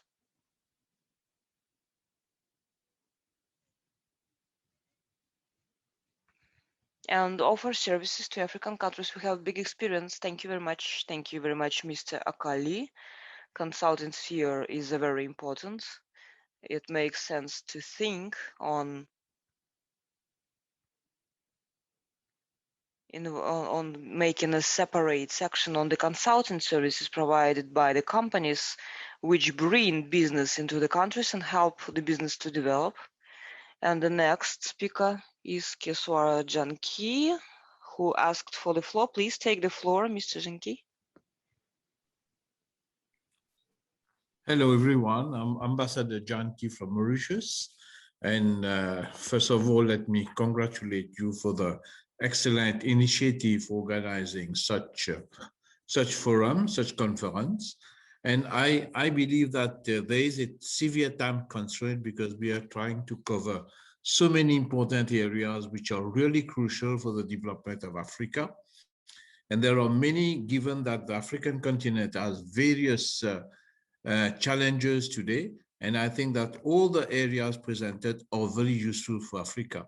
But my only concern or my only suggestion is that, it would be very interesting to sit also with the African experts because, there are a lot of Pan-Africa organizations which have already charted, the development of the African countries of the African continent. If, these companies and including the Russian government, they can sit with African experts and try to have a proper plan for the development of Africa. And I would also like to tell you, as ambassador here in Russia, we also have a SADC group and an ambassadors group here for Africa. I would be very happy that if the companies can contact us, we can try to meet them, all the different companies, so that we can know better and give more information about what is needed in our country. Thank you very much and my best wishes.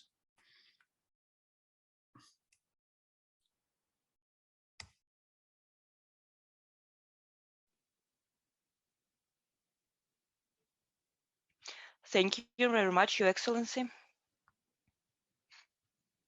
And there is another speaker, Mr. Antonio Makama. Please, Mr. Makama, take the floor. I ask you once again, if you have questions to the participants, to the presenters who representatives of the company who presented here today, ask the questions so they could answer these questions while they are here. Please take the floor. Mr. Makama. Thank you very much. My name is Antonio Makama. I'm working for the Agency for Promotion of Investment and the Export of Mozambique.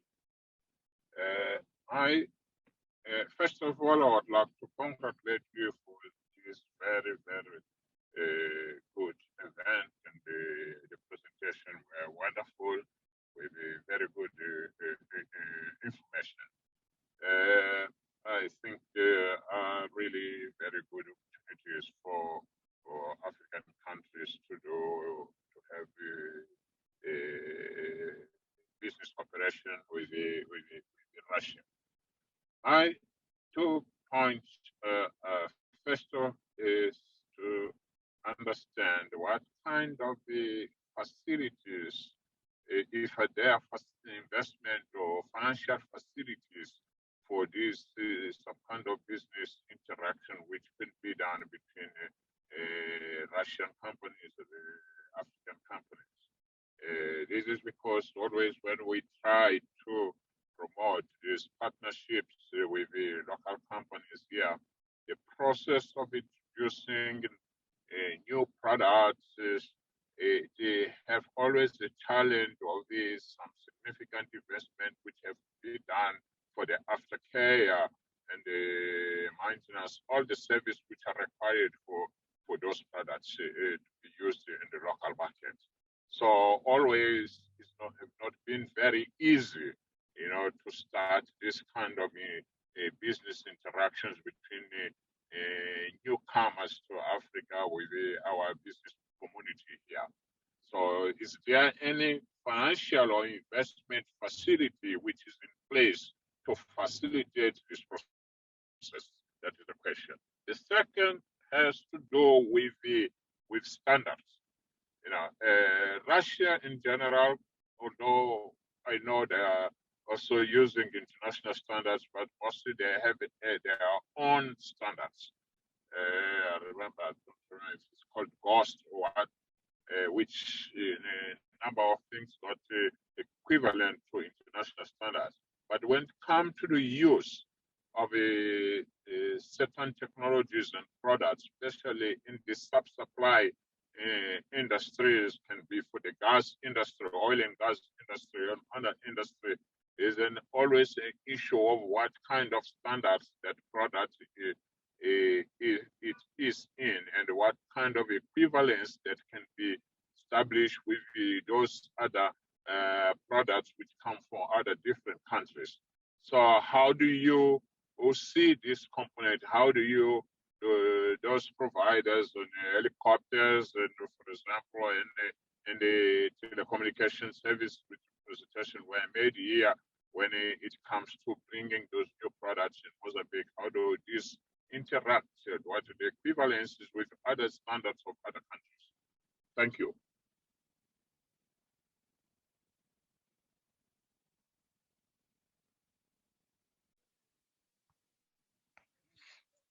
If you allow me, I will answer this question. The standards for the export of products exist mainly for the equipment.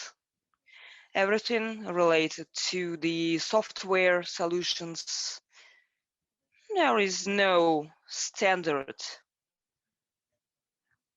Maybe probably it's not a problem. Of course, in regards of the equipment, there are standards. Russian companies who work with experts, first of all, they are certified in Russia. Of course, Russian certificates is not valid everywhere. Russian certificates, Russian products also have international certificates, which are universal and which are suitable for many countries, for import of these equipment to many countries. But very often we face the situation when we have to be certified locally. For example, in the South Africa, we saw such an example, but it's not a problem again if we have the local partner and the consumer. If we deliver the products, the equipment under the contract, under the project, it is not a problem, because all of that can be received, all of the equipment can be certified if the country with which we cooperate has a local partner, local company, which knows how to import equipment from other company, understands the procedure. It becomes much more easier. I hope that I answered your questions. If you have questions for any particular country, please let us discuss that. We shall stay in contact, and probably it will be useful for us.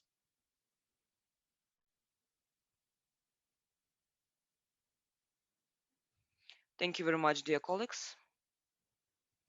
Going back to the question of Seth about the financial support, we have already discussed that, and I would like to emphasize once again that every financing of each particular project can be solved separately. We had the presentation in the very beginning of the representative of Russian Expert Center, Alisa Prokhorova. She said about the project which the Russian Institute of Development support on the African continent, including financial support. There are such examples, and they always require individual approach. This is where we are not competent to present you the financial opportunities or a number of tools, because it doesn't exist. Once again, I will emphasize that it's very individual. It depends on the particular project. we have no other people. If you allow me, I apologize for interference. The possibilities of financing of the Russian projects in Africa are very widespread. And of course, the Russian Export Center, which is a very powerful institute, it was already mentioned. But honestly, Russia became a member of Afro-Exim Bank on plenary session, which took place last year. And it's possible there is African Bank of Development, which finances, even with grants, not the loans, but the grants for infrastructure projects. We can help our African colleagues to prepare such an application. There is a big number of different international financial institutions which also provide financing and which always say that we would provide you the financing, but we don't have good projects. In Russia, there are many highly qualified experts which would help the colleagues to apply for such a financing. Thank you once again. Yes, each project should be considered individually, and the institutional development should be selected for every particular project. We have the question from Mr. Chesnakov, Sergei Chesnakov, please. Hello. I'm just on the road and I can connect. The video conference in Russia is developed in Russia, and we would like to have the same in African continent. When you are in a car, driving a car, you can be mobile because you can connect to the video conference. And I would like to ask the question to our big corporations, Russian corporations, which enter the African continent. I have a big experience of working with Africa, with the leaders at the level of the president of African countries. I would like to ask, do they think it's possible that the large corporations to take social responsibilities on African countries when they participate in tenders? This is a question I would like to ask the African colleagues mainly. But this is a question to our cooperation. Mr. Chesnakov, a very interesting question. Is anybody willing to answer the questions? The question from the presenters, Russian companies. I can add on behalf of myself, since there are no other people wanting to answer within the big infrastructure projects, including the sphere of information technologies. We always transfer the knowledge. We don't have the projects without that transfer, and it of course brings to creation of new jobs. I understand that the social burden can be different, construction of additional facilities, but then the new jobs creation, isn't it the social responsibility? And the transfer of knowledge is also social. Thank you.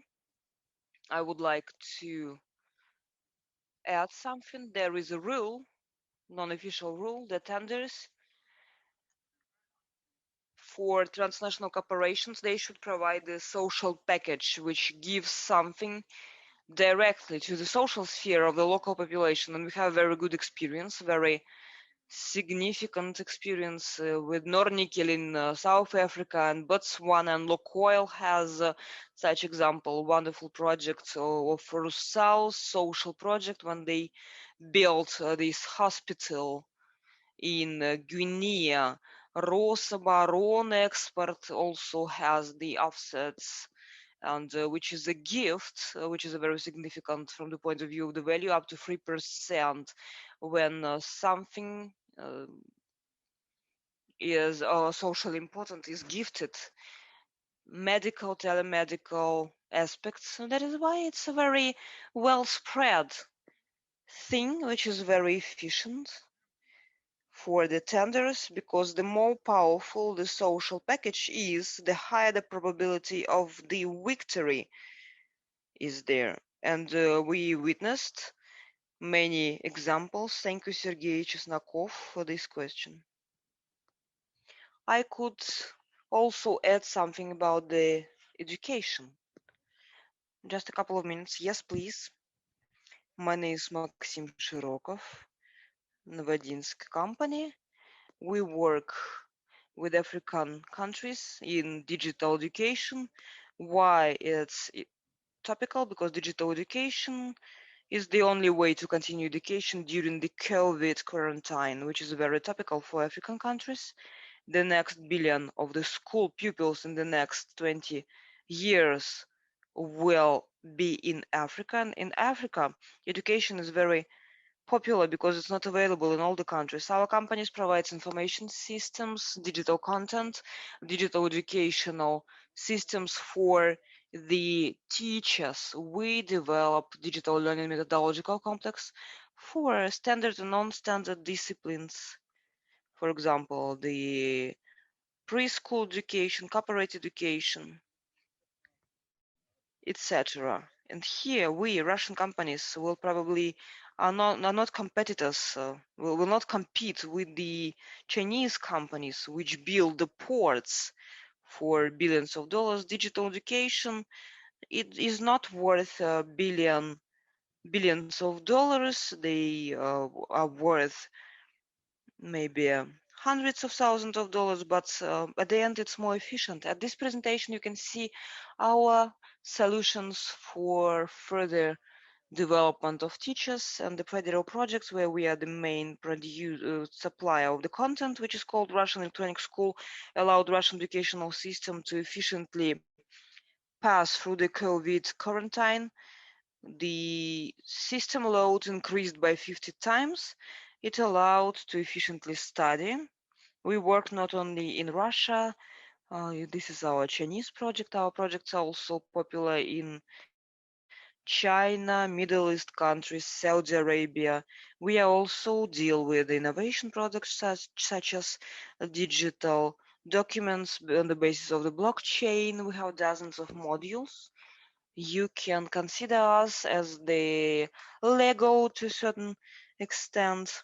And African countries in any configuration can make their own combination of demanded for them digital educational solutions. If we talk about the support of Russian companies, they can organize such a social gift for the countries. And I once again say that it will be more demanded at any American or Chinese project.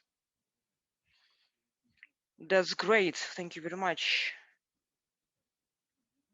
Colleagues, other questions to the speakers?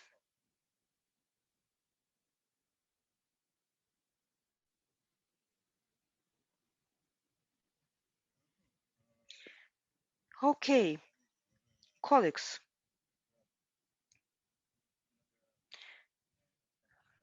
Then we shall finish our event. Thank you very much for your presentation. Those who spoke with those who presented and those who asked questions. I believe that our conference will allow us to build new contacts for all the stakeholders to find some joint points of cooperation and growth. All the interested, not only those who registered today, will have an access to the materials at the website, our website, where the materials are provided, the speakers and materials of the companies which wanted to present their information at the conference. There also will be the video of the event and the report on the results.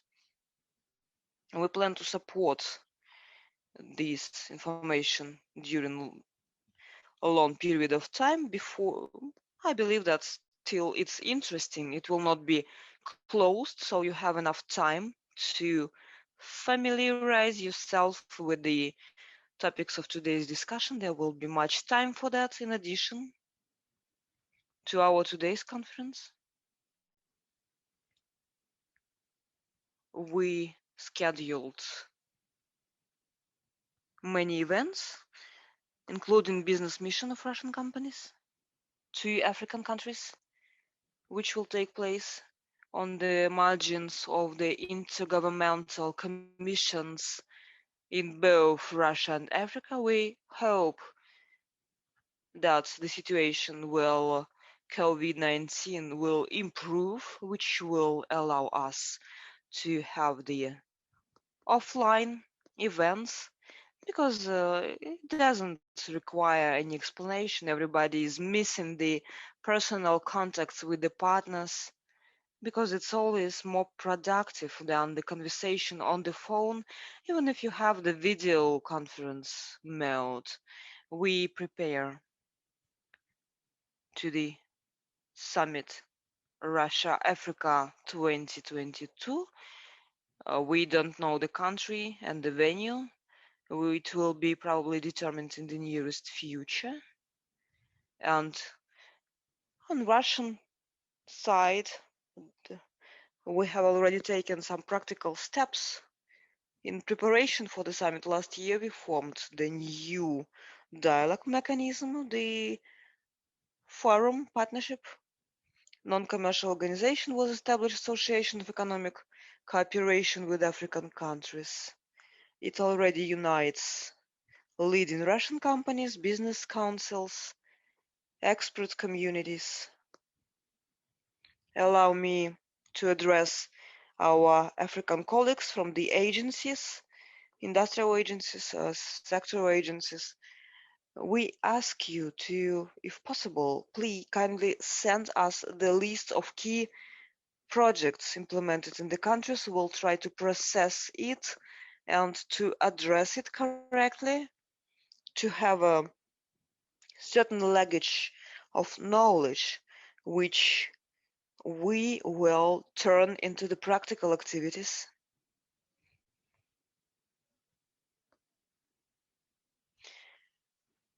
And we will attract the interested Russian companies. I would like to thank Rosinfocom Invest, which provided the technical opportunity and the platform for this conference, implemented our idea into reality. This company has a big experience of holding such events. They already have an expertise and we relied on them. And I believe that it was a very good decision because everything was very successful. Thank you very much, dear colleagues. We hope for further cooperation. I wish you the best of luck. Please take care, be healthy. Thank you very much. Thank you. Thank you and goodbye.